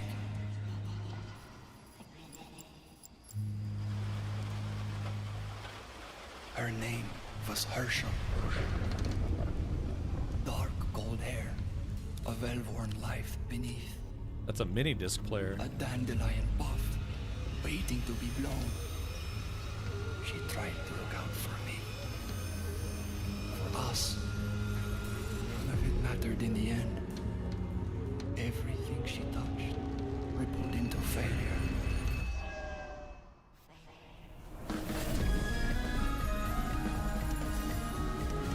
Seizure warning. Oh, really, Autumn? Oh, okay. Should feel bad, Gatas. I'm all right. Now, let's talk about Gamescom Cares, our platform for responsibility projects here at Gamescom that we hold very close to our hearts. This year, we are giving the stage to highlight one of the many great initiatives. It's dedicated to all the games promoting democracy. We invited a developer to learn more about it, and I'm here with Jörg Friedrich, CEO of Paint Bucket Games from Germany. Hello, tell us about the game you made, The Darkest Files. Hi, thank you. In The Darkest Files, we tell the true story of Fritz Bauer, who was persecuted by the Nazis and forced to flee Germany, only to return after the war to fight them with the sharpest sword of democracy, the rule of law. It shows how quickly a constitutional state can become an unjust state and how this leads to darkness. But it also shows that we cannot simply stand by and watch. When this happens, we must take action. Indeed. There are other examples like your game playable here at Gamescom, such as Glass House by Flat28 Collective from Italy, a story-rich CRPG set in a lockdown apartment block at the dawn of a world war. And Compensation Not Guaranteed by Team Project Lunch from Singapore, a document checker thriller about a post-colonial country from the perspective of a government official worker. So, Jur, can you tell us why these games are so important and so impactful? Well, games are more than entertainment. Like any great art form, they reflect our concerns, our fears, our hopes, and what preoccupies us. Democracy is under attack right now. Curie. Minority rights are being violated, and the world is becoming increasingly interconnected.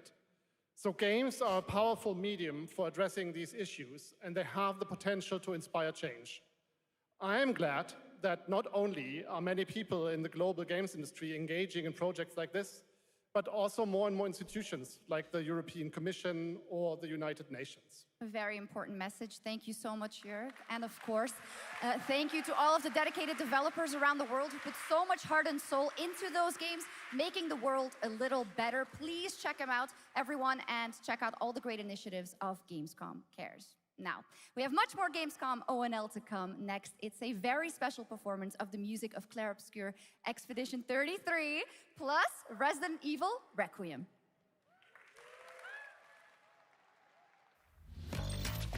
Oh, okay, well.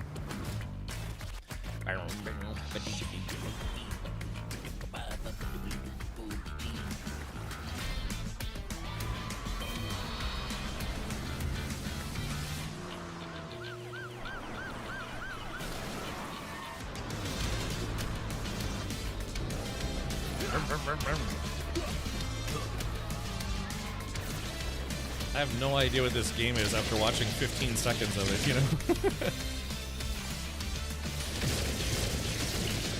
Oh, is this kind of like a butt cheek simulator apparently, or it's like a Persona type game? What was that game? I had a sponsored stream for that game that was basically just anime titties the game. Does anyone know what I'm talking about? It was like one of those gacha style games. Cat Black with Wukong? Oh, Black Myth Wukong is coming to Xbox. Oh, are you gonna play it? I played a little bit of it.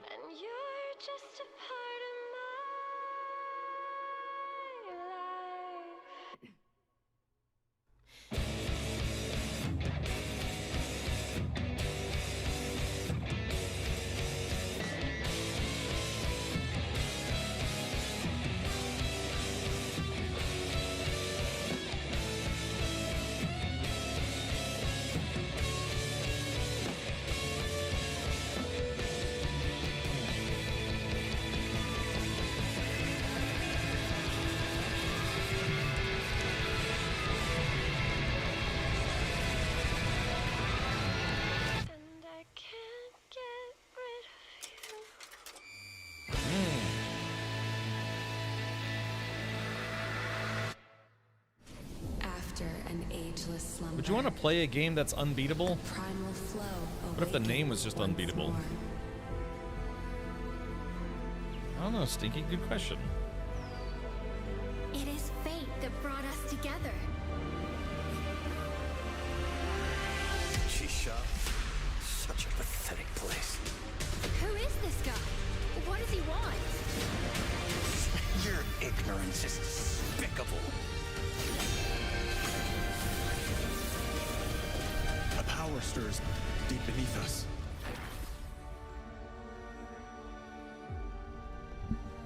Yeah, someone somewhere for sure. It's behind this gate. The ground is shaking. It's people.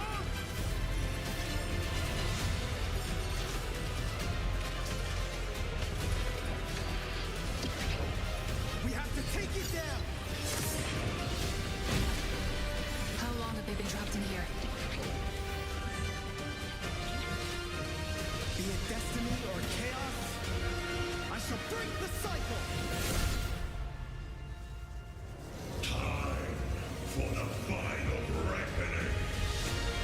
Time to go 3 knuckles deep. Yeah. Ugh. Connor of Kings. Now this is the update that everybody was waiting for in this chat for sure. The Fortnite update. Having been a world champion Fortnite player myself, I too have been waiting for this update. Yeah.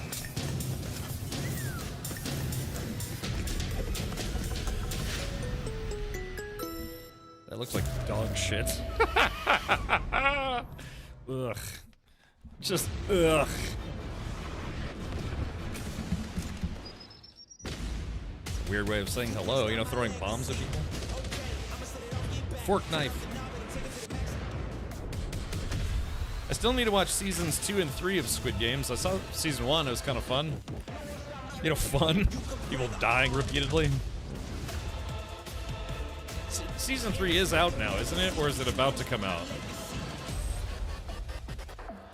Like it or not, we need Fortnite to keep Zoomers out of our games. Gosh, but Fortnite's been around for like 7 years now. Delta Force, which launches today on PS5 and Xbox. And the best part, it is free to play. Now it is time for something It's out. Okay, truly good. special and one of the most requested moments from our community this year. Earlier in 2025, Clair Obscur Expedition 33, the debut title from French indie studio Sandfall Interactive, captured hearts with its stunning Belle Epoque-inspired world and unforgettable style. Absolutely. This is a very special game, and tonight we wanted to bring that world to life right here on stage at ONL with a special acoustic performance from the game's soundtrack.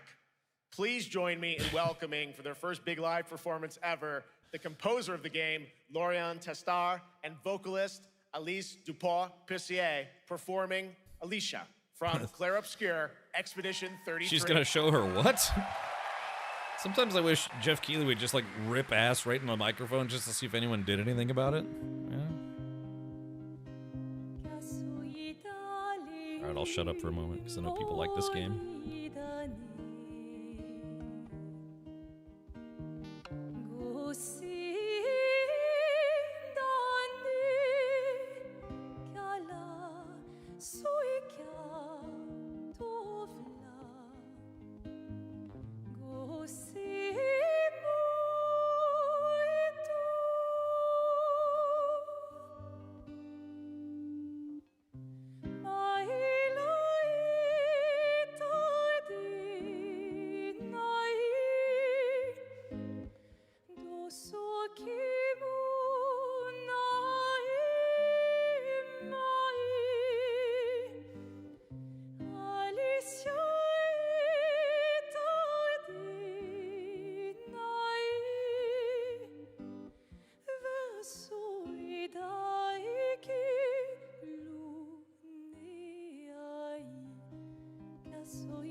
Yeah, Expedition 33 is probably going to win Game of the Year. I want KCD2 to win, but it's probably going to be Expedition 33. She looks like she's about to pee a little. It was absolutely beautiful, absolutely amazing. Thank you so much. And we have so much more opening night live right after this. Whoops. She's thinking about how her food delivery is cold again. Yeah, exactly. Since ancient times, the Hayabusa and Raven ninja clans have fought to keep peace, with the Hayabusa clan in the spotlight. But your clan, the Raven clan, has always had a secret motive. What? Thanks. I owe you one. Hayabusa. Spanx. Expect heavy resistance from the DDO. We're all counting on you, Yakumo.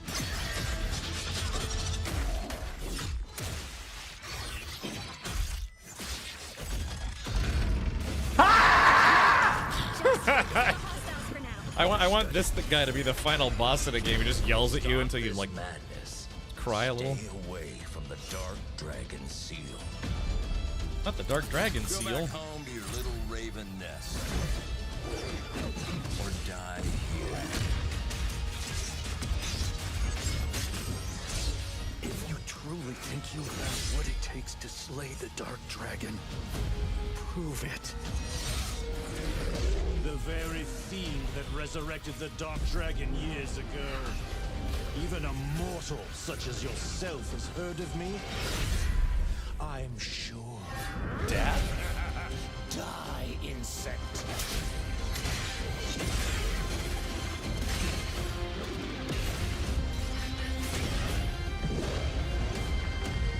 Please, don't kill him. The whole world's at stake.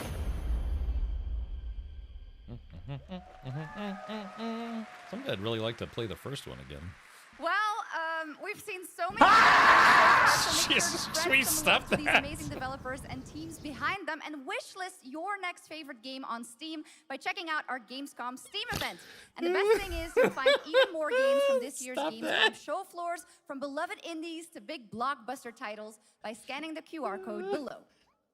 Now it's time for the world gameplay premiere of an MMO shooter set in a post-apocalyptic dystopian Seoul, South Korea. From NCSoft, this is Cinder City, blending narrative-driven shooter action with a vast, seamless open world. This is so stupid. World premiere. Look, I actually want to see this trailer. Drop your weapon. Last warning. You've crossed the line. Are you trying to get us all killed here? 3 minutes to drop. Everyone stand by. I'm actually interested in this game. I heard about it. Was it yesterday? The day before?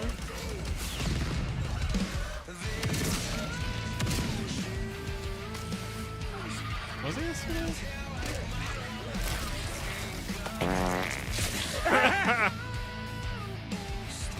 I don't know if that's gonna be the game or not, but you know. See, this looks like it might be kind of fun.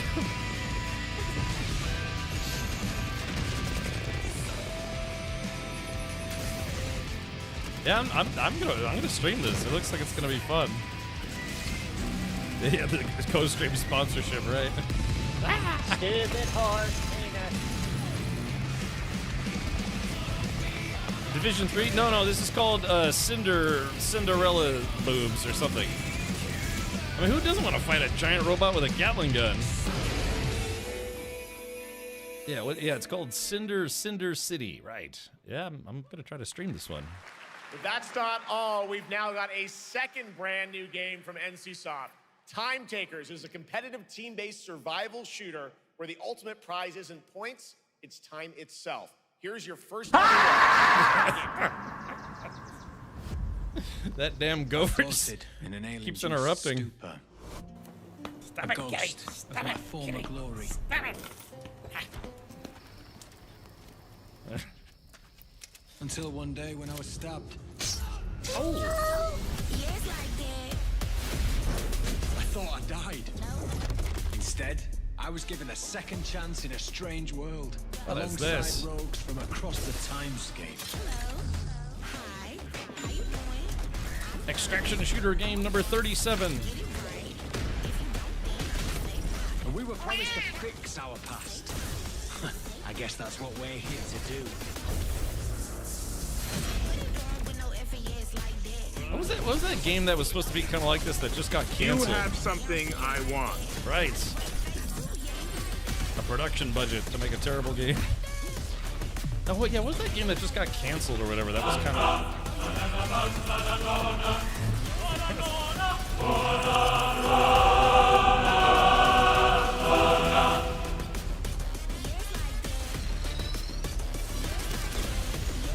Yeah, there's a lot of games coming out now that are kind of like this.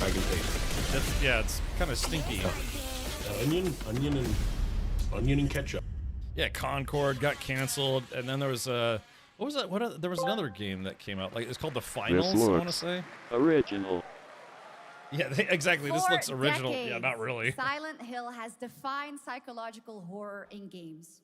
And tonight, the fog rolls in once again.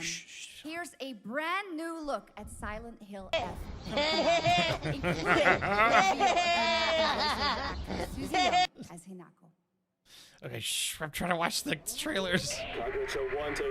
Oh, Lion, thank you for the 10 months, buddy. Thank you. It's so good that it's still no water. You better consider your hunt. Look it over. I need it! Yeah, the new Silent Hill. Yeah, here we go. What's in the box? That's the grade my stream gets every day. Yeah. You saved my life. You're welcome. And laid claim to my soul. In turn, I shall save your souls. You get a pet Japanese schoolgirl. It's like, thanks. The life of your own self. What's that? What is this place? Scary game.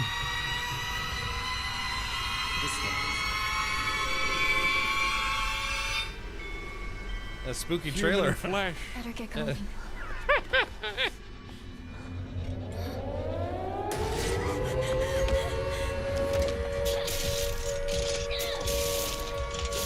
What is it?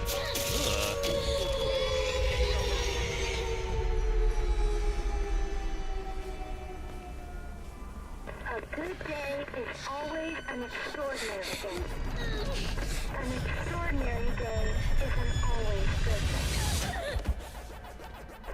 Guys, you're gonna scare the Japanese schoolgirl. It's a bit too extraordinary. So this is where you are. I wondered where you had gone. You need to start getting ready. Over 9,000! What, 9,000? It's time to say your goodbyes. You're going to kill them. Oh. With your own hands. What's going on? It's got my home too. The halls, the doors, everything's changed. Did you say Japanese schoolgirl? I am altering the deal. Wow. Honey, who are you? Wow. Just die. Oh no, we're about to have a dance party. Uh-oh, Silent Hill dance party time, apparently. Uh-oh, here we go. This is part of the trailer. It must be hard for you to bid farewell to childhood friends.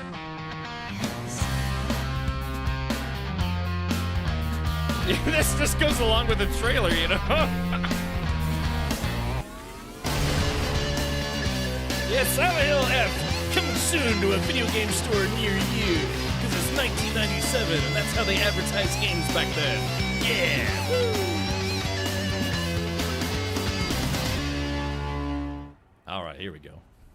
His brain ain't right, but it's fun. There we go. Went right into that game. I know, Cheech Lord X. Vader, you need to behave. Though, maybe just this once.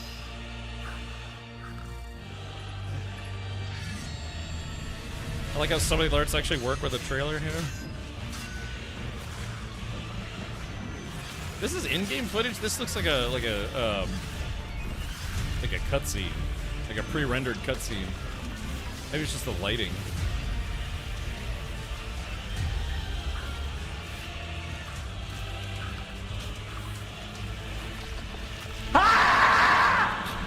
That's what boss yells at you. Setting new course. Closing on target. Maneuver cross engaged. Oh. Cam Archmage, I saw some old YouTube videos. Mamma Jamma Games presents Goat Impalement 7. La Divina Commedia. So the Divine Comedy. Interesting.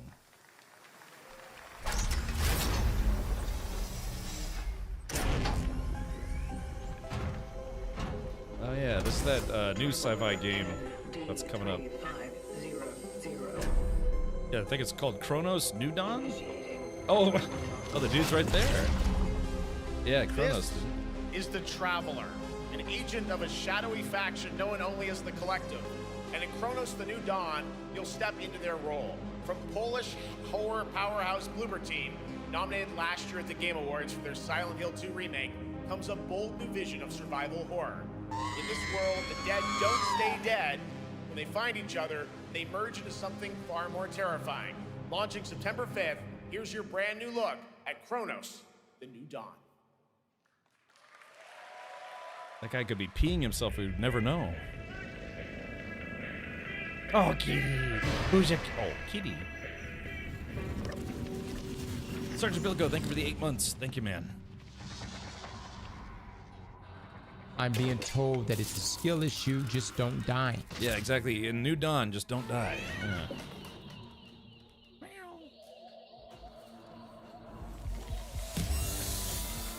Imagine playing a horror game where you play as the cat.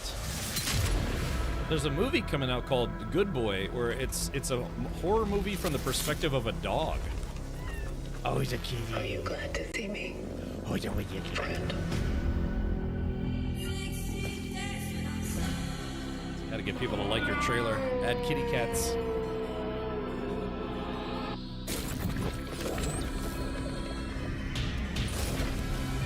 Yeah, I'll probably stream this game.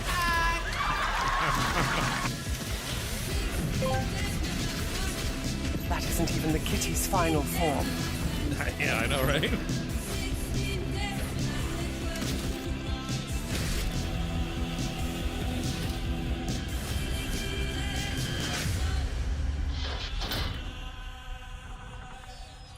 That's across here? Did not expect that.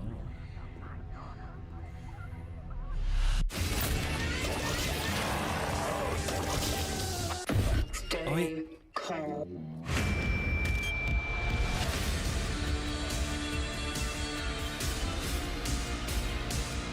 Yeah, this looks like it might be kind of awesome, right? Isn't hard. I'm gonna do that while playing this game.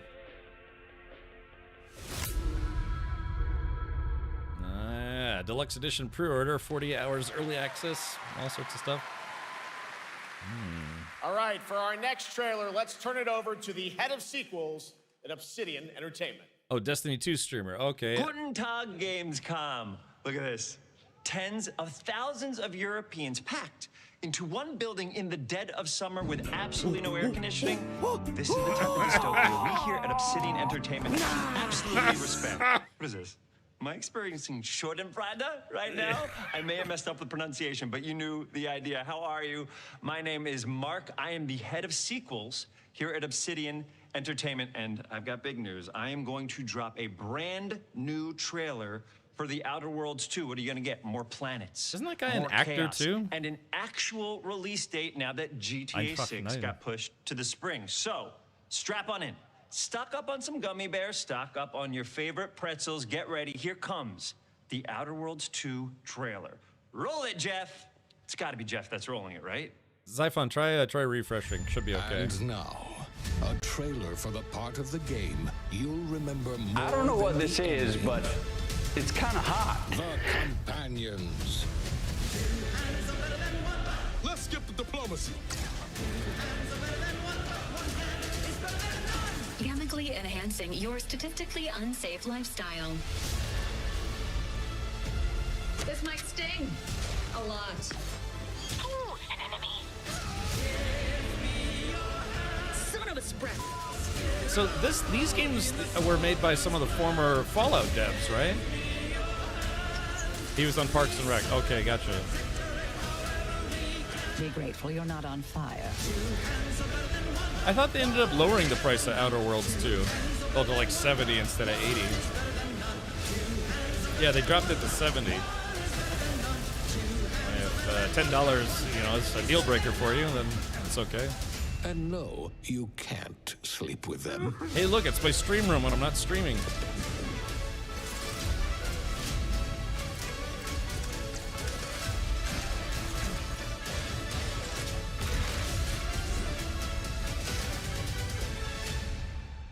I did stream the first one, but I never beat the game.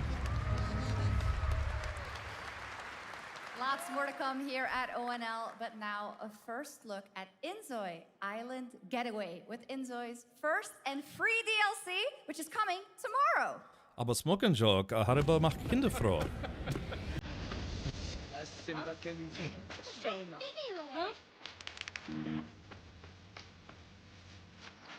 Maybe they'll make out. Oh, okay, so I found that.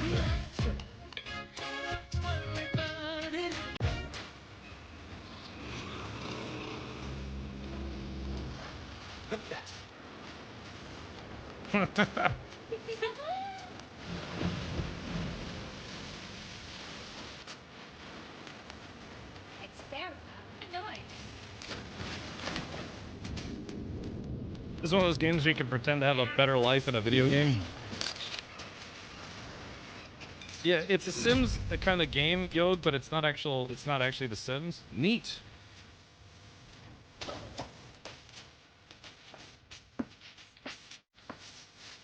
Oh, really? Oh, okay. Gotcha. Interesting. I got your red worm. This trial shall end. Awakeners. The trial ending is bad. For the final confrontation. Anime Booby Simulator 4. You could probably actually come out with a game that is literally called that. It would make millions. Yeah, see what I mean? Anime Boobies Simulator 4.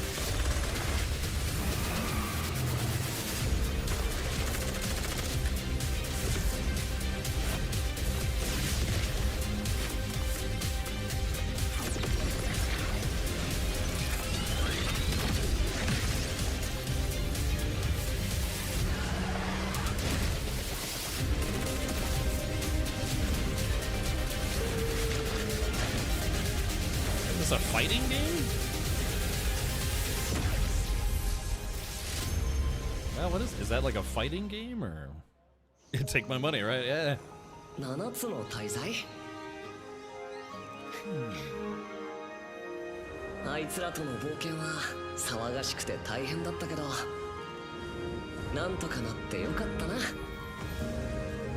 けどな俺たちにまた一つ面白い運命が待ち受けてる気がするんだ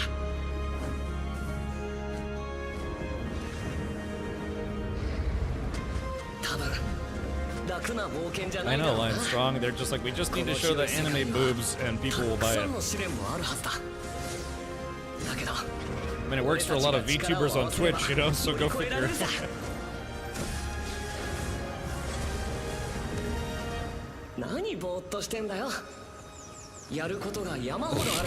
Sorry guys, my head was blocking their gratuitous fairy underwear shot.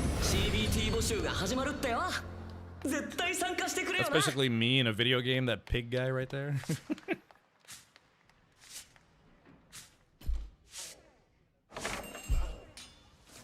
Oh, Zyphon. It's gonna be me. It's gonna be me playing the anime boobies game. Golly.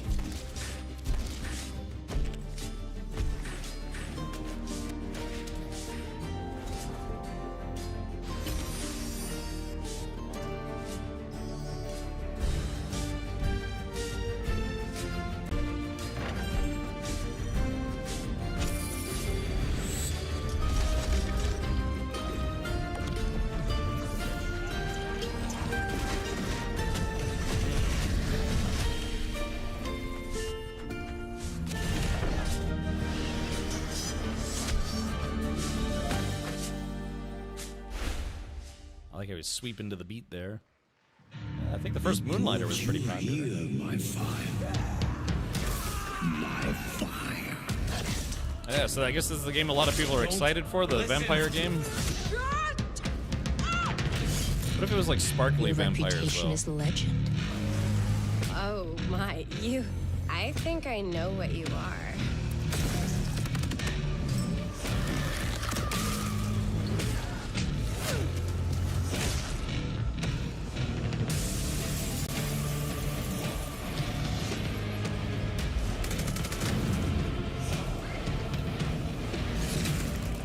So weary is the wanderer that treads on the fertile soil.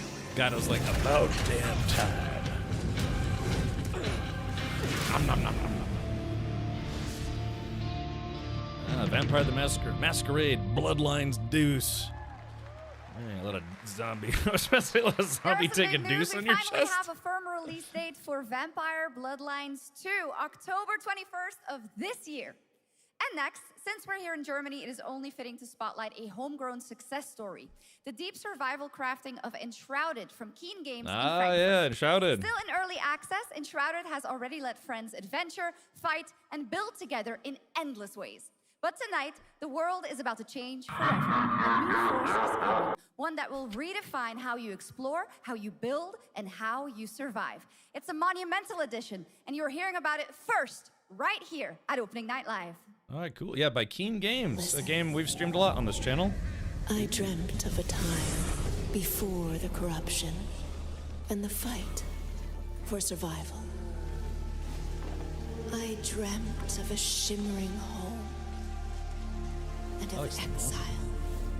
To find peace, we must brave the deep. Ah. Next expansion's gonna be underwater. Interesting. The old gods whisper, and an ancient fury awakens. Ooh. We shall purge the profane and command the water to yield to our will. For there is no greater power than the flame of the faithful. The flame. Yeah, it looks like they're going to introduce a kind of a jungle biome to the game, which is kind of my favorite biome. Cool.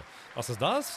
Es ist Enshrouded. And tonight at ONL, we have news of the Survival latest Xbox Videospiele. franchise that is coming to PlayStation for the first time, and the reveal of brand new expansion as well. That's awesome. Yeah, next update. We got all the alerts going on right now. Yeah, might have fishing, yeah. Cool, yeah, new Enshrouded update.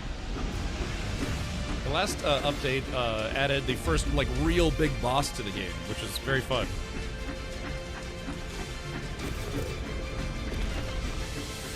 Yeah, I gotta check the battery in my smoke alarm, apparently. Eevee, I don't know if we're gonna do a restart. Usually we do, yeah. Maybe. It's just like Valheim, though, because the game keeps getting bigger and bigger and bigger. That means doing a full restart means it takes longer and longer and longer to get back to where we left off before the new update. So I don't know, because, yeah, I mean, gosh. I think I've got like 200 hours in Enshrouded. Oh, that's a good question. Well, yeah, sure. Yeah, well, Eevee's. That game supports, I think, like 16 players at a time. Yeah, next KCD update. Honored friends, masters of the blacksmith's guild, let me introduce a young master of our craft and new owner of Kutenberg's old forge, Henry of Skalitz.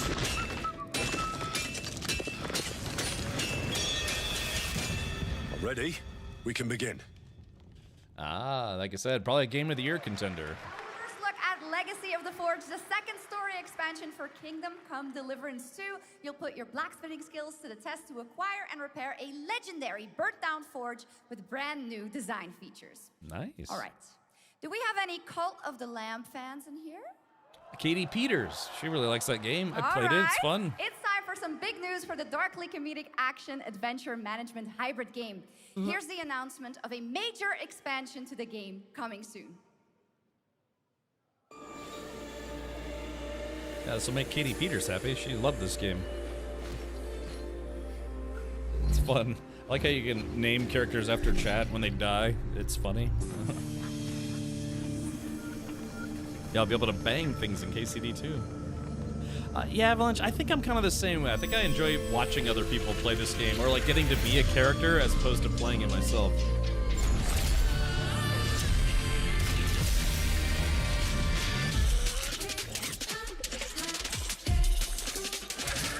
I like the soundtrack to the game too.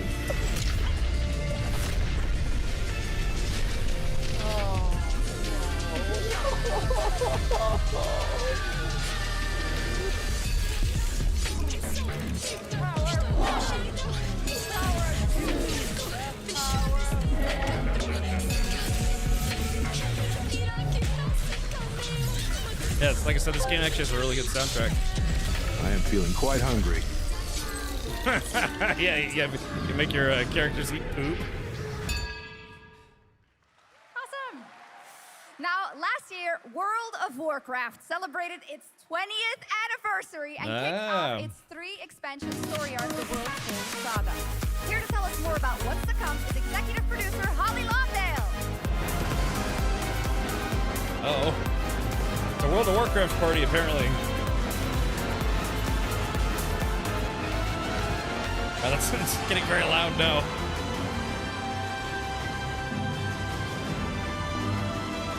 I like her dress. That's a hell of a way to celebrate her coming on stage. Hello, everyone. I am so excited to be here to reveal Come on now. World of Warcraft. I'm equally excited to welcome People are really you all excited for home this. with our new housing feature. And if you're here at Gamescom, please come by and check it out on the show floor. We have a lot coming in this next expansion, our 11th expansion. To start with, on the horizon, there's a looming darkness, and it's threatening the ancestral home of our blood elves. Oh no. But midnight is also about light, and about hope, and about heroes who rise when the world needs them most. Why? And it's about the bonds that tie us together. This is sick. And What? It's Warcraft. Come on it all now. starts at the Sunwell. And if any of you have ever played WoW, do you remember the Sunwell? She had Frostborn as her necklace or something. That since Titanic. With that in mind, Yes, she got Frostborn as a necklace please enjoy or the zipper thing. premiere of our cinematic introduction to Midnight. Okay, Somebody might need to break out the Narcan for her after she gets off the stage. Whew. Would have been huffing The something. light guides my steps and illuminates my path. The light flows through me, and by its grace am I made one with all that is sacred. The light guides Liadrin, it has begun. I need you with me on the wall. Gorthamar, the void will envelop us soon. Only the light can save us now. No. The time for prayer has passed. The Sunwell will not fall. Not while I draw breath. What if you no longer draw breath?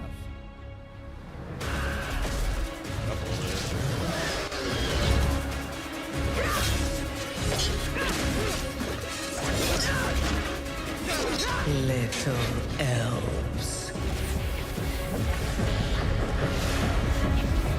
I can see you grow weary. How much longer can you hold out? Flee and save yourselves. Liadrin, don't. Light be with you. You see? She understands it's hopeless.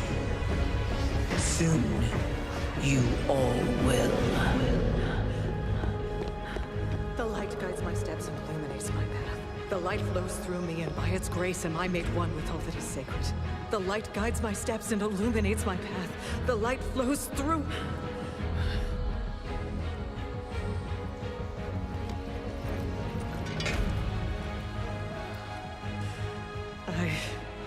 I know that I am unworthy.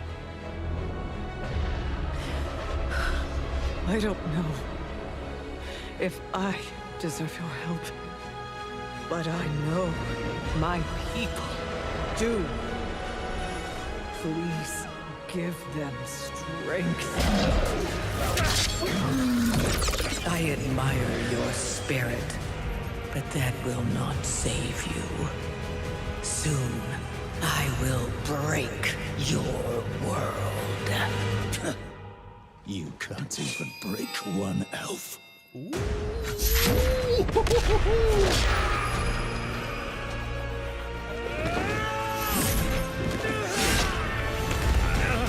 This darkness comes to devour everything. And when it is finished, there will be no more light. Without your aid, we will perish. I beg you, help us.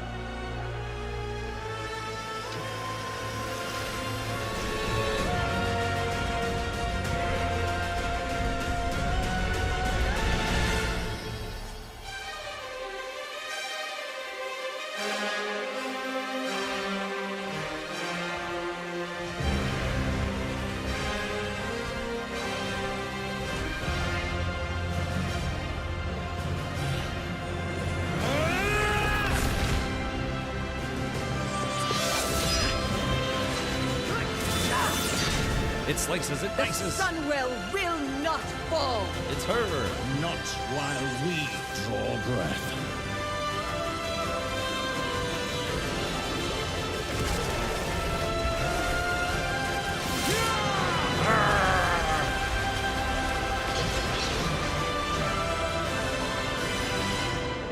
Wind elementals. Yeah, exactly. I was thought for a second it was gonna be like Warhammer 40k type Space Marines. Hashtag not my franchise. Yeah, it's same company, different franchise, I guess.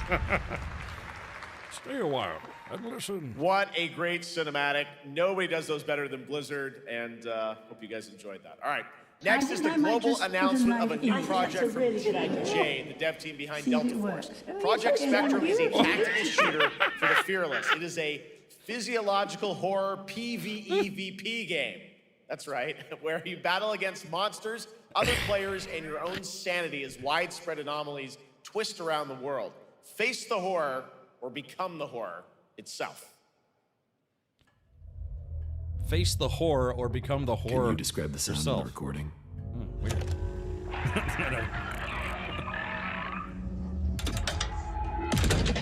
Sorry.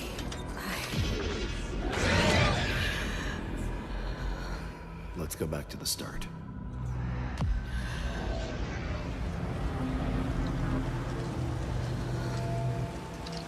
I remember the wind, strong wind.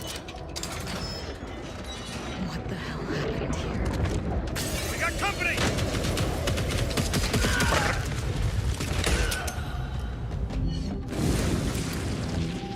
Flaming shovel. Now that's a thing I haven't seen in a video game before.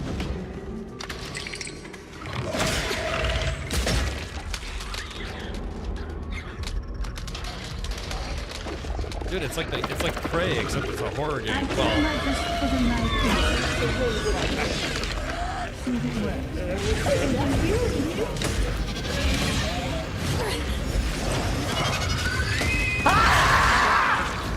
That's what you're gonna say playing this game.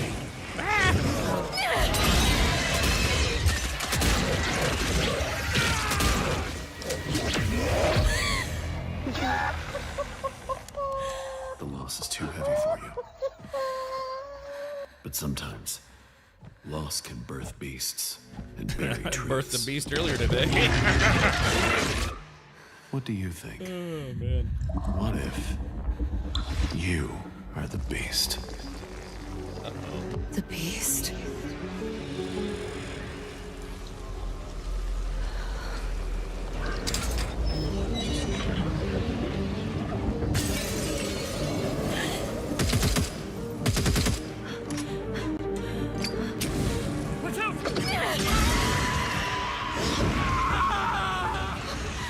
Man,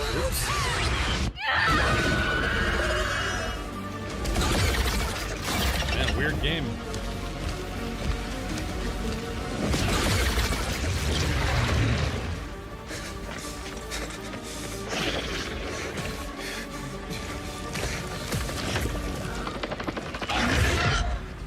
It was very reminiscent of the creatures from Prey.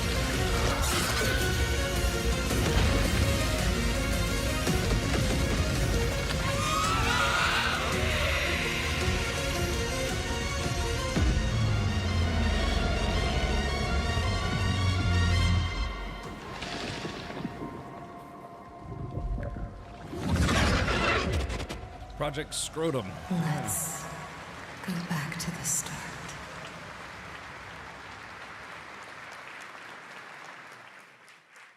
All right, this next world premiere feels familiar, yet it is something brand new from Wargaming. And trust me, you've seen them with tanks, but you haven't seen them do anything like this before. And it's coming to PC, consoles, and Steam Deck. Some people say I'm on the spectrum.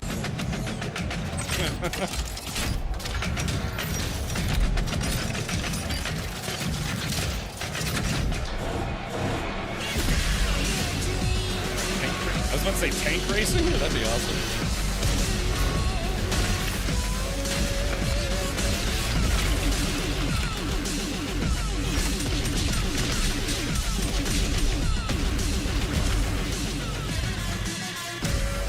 Is this gonna be like some kind of like tank-based battle royale game?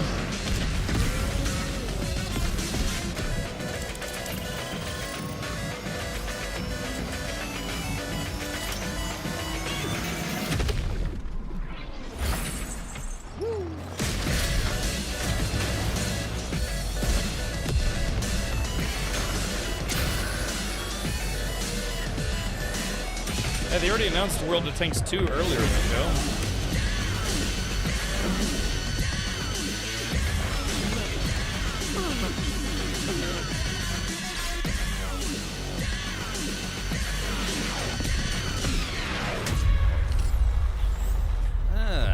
Heat. What is it? Is it? Yeah, is it like a tank battle royale game, or what is that? Yeah, tank This racing? October, Sucker Punch and PlayStation take us back to the year 1603 into the sandals of Atsu, a lone Ronin driven by a single purpose to avenge the brutal slaughter of her family at the hands of the ruthless Yote 6. Tonight, we have a new look at the deadly, beautiful world of Ghost of Yote. Ghost of Brote.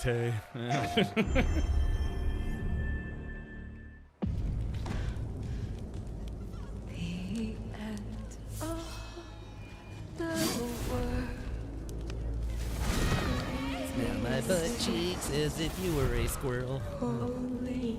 Twisted Metal featuring World of Tanks. Yeah, okay. I don't know. Somebody go look that up. Tell me what kind of game that is. The tank game. Are you going to give me a lie? She's like, maybe. Oh, it's a hero shooter. Oh, okay, gotcha. So basically trying to make like Valorant or Overwatch, but with tanks. I mean, that could be fun.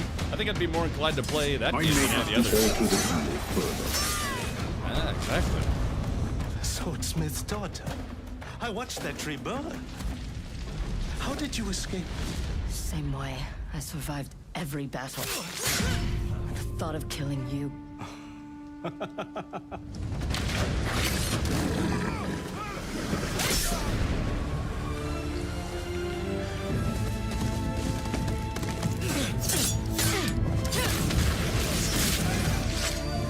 Ruthless spirits, wandering the land, driven by vengeance.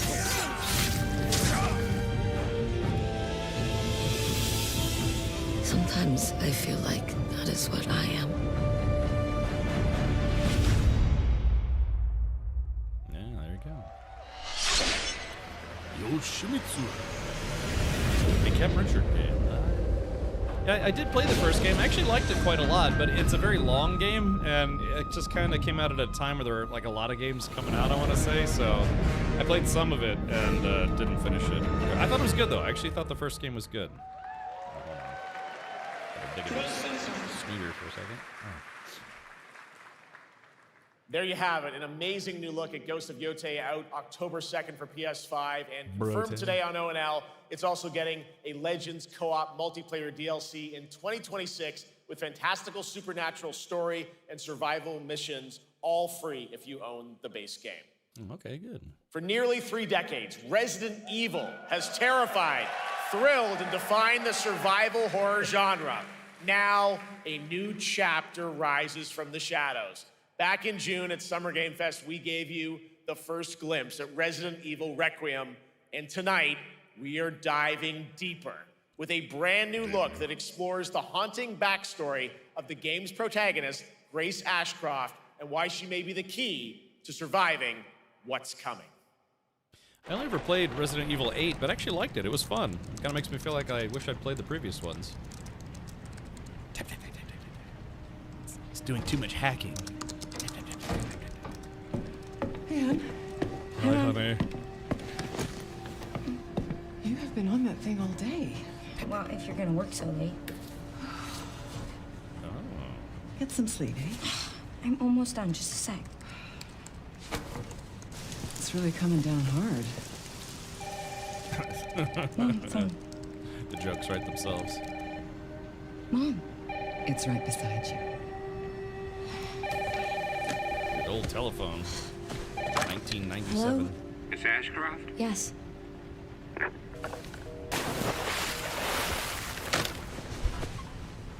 Sploosh. Who was it? Dunno. They asked for Miss Ashcroft and then they hung up on me. Rude. What the? Confirming she was there so they could kidnap her. Grace, we need to go. Go where? Mom, what's going on? Hurry. Wait, who's coming? What's wrong? Me later. We need to keep our voices down. This is ridiculous. Come on.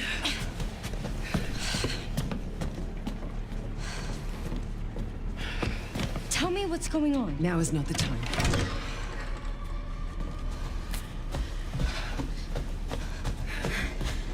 Only your underwear or something skimpy down below. What? There we go. I got that Walder. But follow Mom. Mom? Dad? Stay close. Mom, wait. Mom, wait. Grace, Don't forget the booze. Keep moving.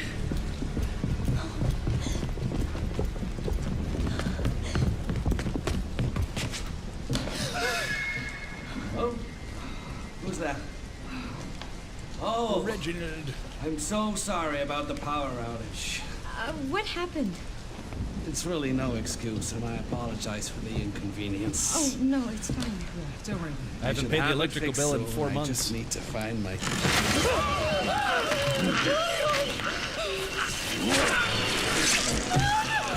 I'm Michael Myers.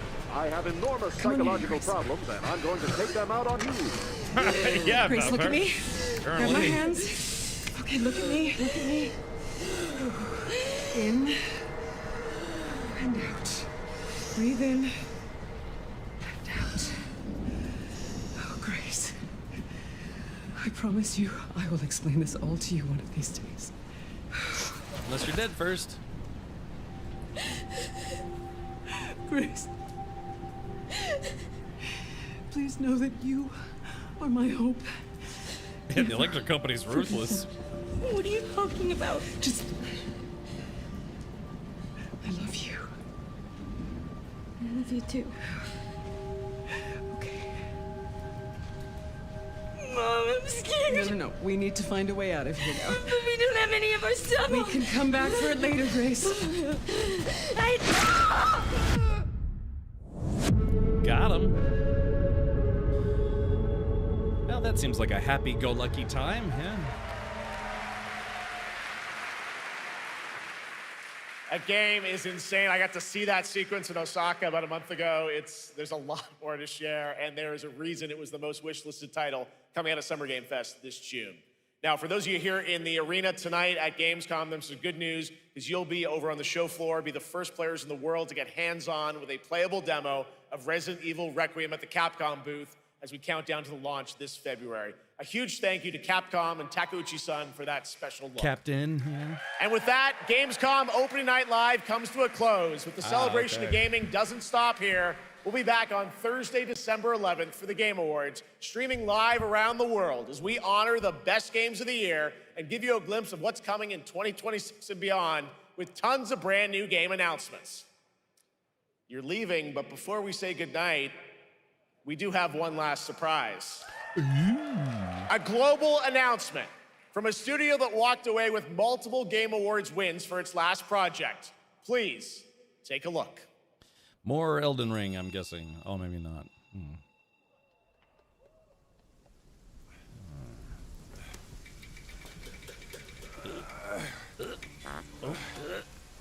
Brother, help me here. You ain't even trying. It's all me.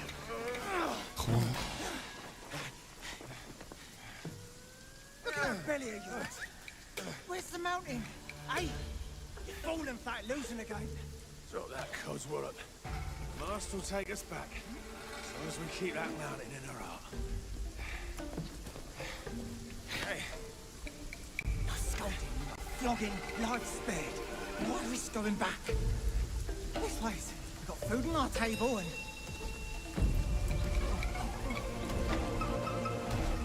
Is this from the same folks that made Black Myth Wukong, maybe? They're coming for us. Boogity boogity.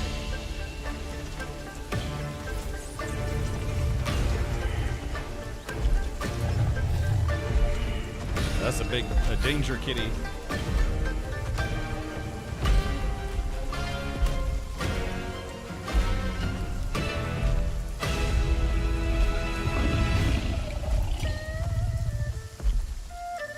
Down, kitty.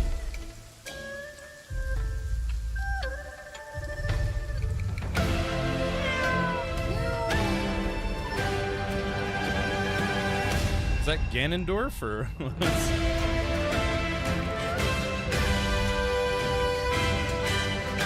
Black Myth Zhonghui. All right, well. The Black Myth Wukong guys aren't sitting on their hands. It's There's a friend-shaped. special announcement. Game Science has announced and kicked off development of the second title in the Black Myth series, this time starring Zhong Kui, the ghost-catching god who wanders between hell and earth. This will once again be a single-player ARPG rooted in ancient Chinese myth and folklore. And don't worry, to those who love the Black Myth series, the westward journey won't end here either. It's been amazing opening night live tonight. Thank you so much to Shocks for joining me. Thank you so much, Jeff. I had Yeah, so much smoking Jeff. fun. Also, a huge announcement at the end of that to close out Opening Night Live this year and kick off Gamescom 2025. It's been so much fun to host this thing again with you, Jeff. What an amazing show. Oh, it was such an amazing show. Great job to you. Thanks for coming back again, Shocks. And thank you to everyone for watching online and here, the audience in Cologne. What a great night. Have a great Gamescom 2025. And we'll see you on December 11th for the Game Awards in LA. Good night, everybody. All righty. She probably made more hosting this show than I will all year. See you, chump. Deservedly. Not bad. Not a bad gig.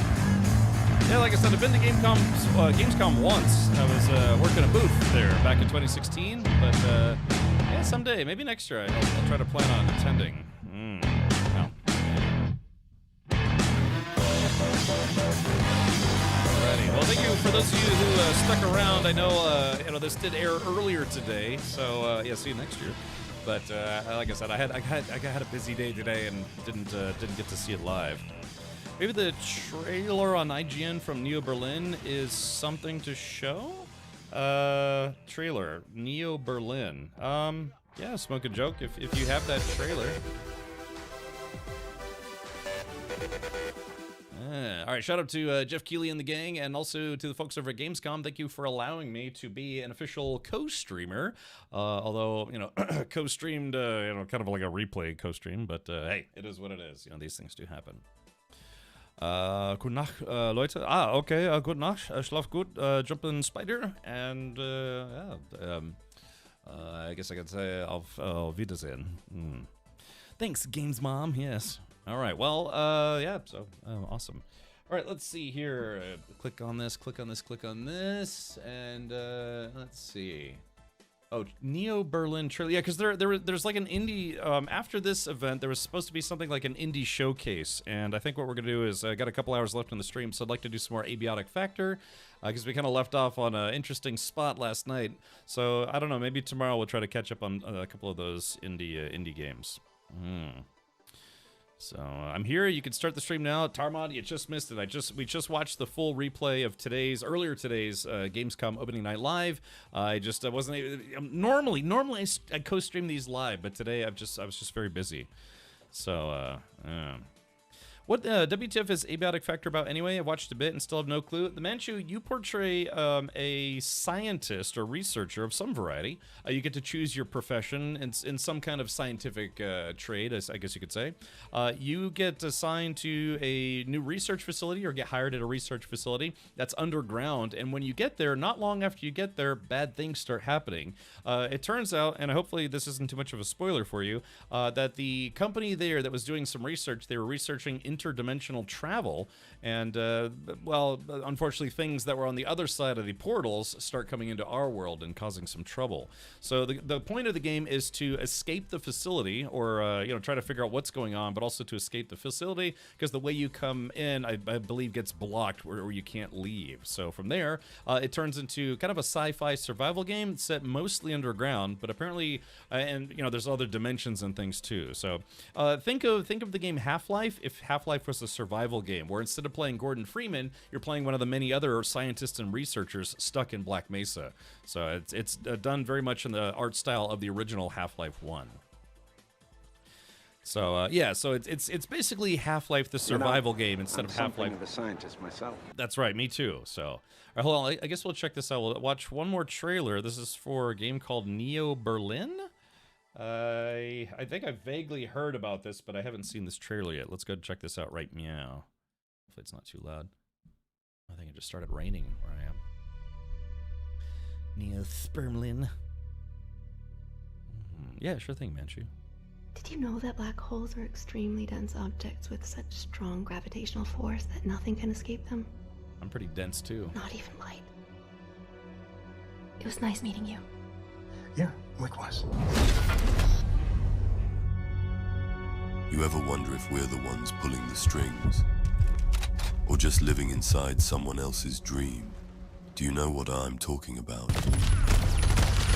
Even if this is a simulation, the pain still feels real.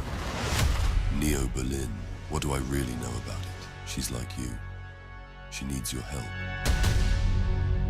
I followed every thread, reconstructed memories. None of it fits.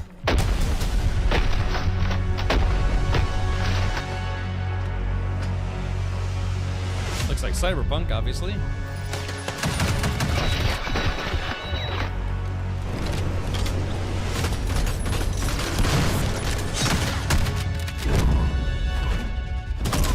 You think you're solving the case. This is so much bigger. What if the case is you? It sounded like somebody recorded that in their bedroom. The world only works with order. Without order, chaos breaks out. It's out of balance and we must restore it. Do you understand that, Nolan? Yes. Nolan Ryan did.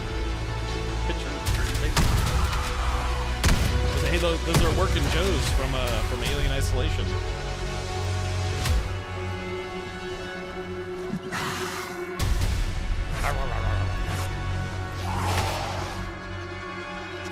This game kind of looks like a mishmash of a bunch of other games, doesn't it?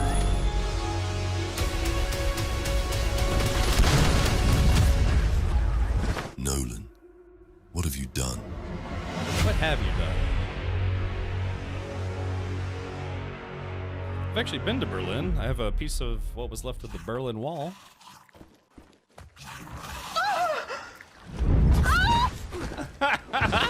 Yeah. I guess those are zombies or something. But okay, interesting. One to put on the watch list, so to speak. Okay, let's see. Berlin is yeah, I was there I think when I was like 15 or something, but yeah, how old was I when we went to Berlin? I don't know, I've only been there once. All right. SC with no bugs, yeah. As if. Let's see here. All right. Okay, well, let's do this. Why don't we I'm going to temporarily stop the I'm going to stop all the shenanigans on the YouTube side so I can create 2 separate VODs on YouTube. I can't do that on Twitch. Well,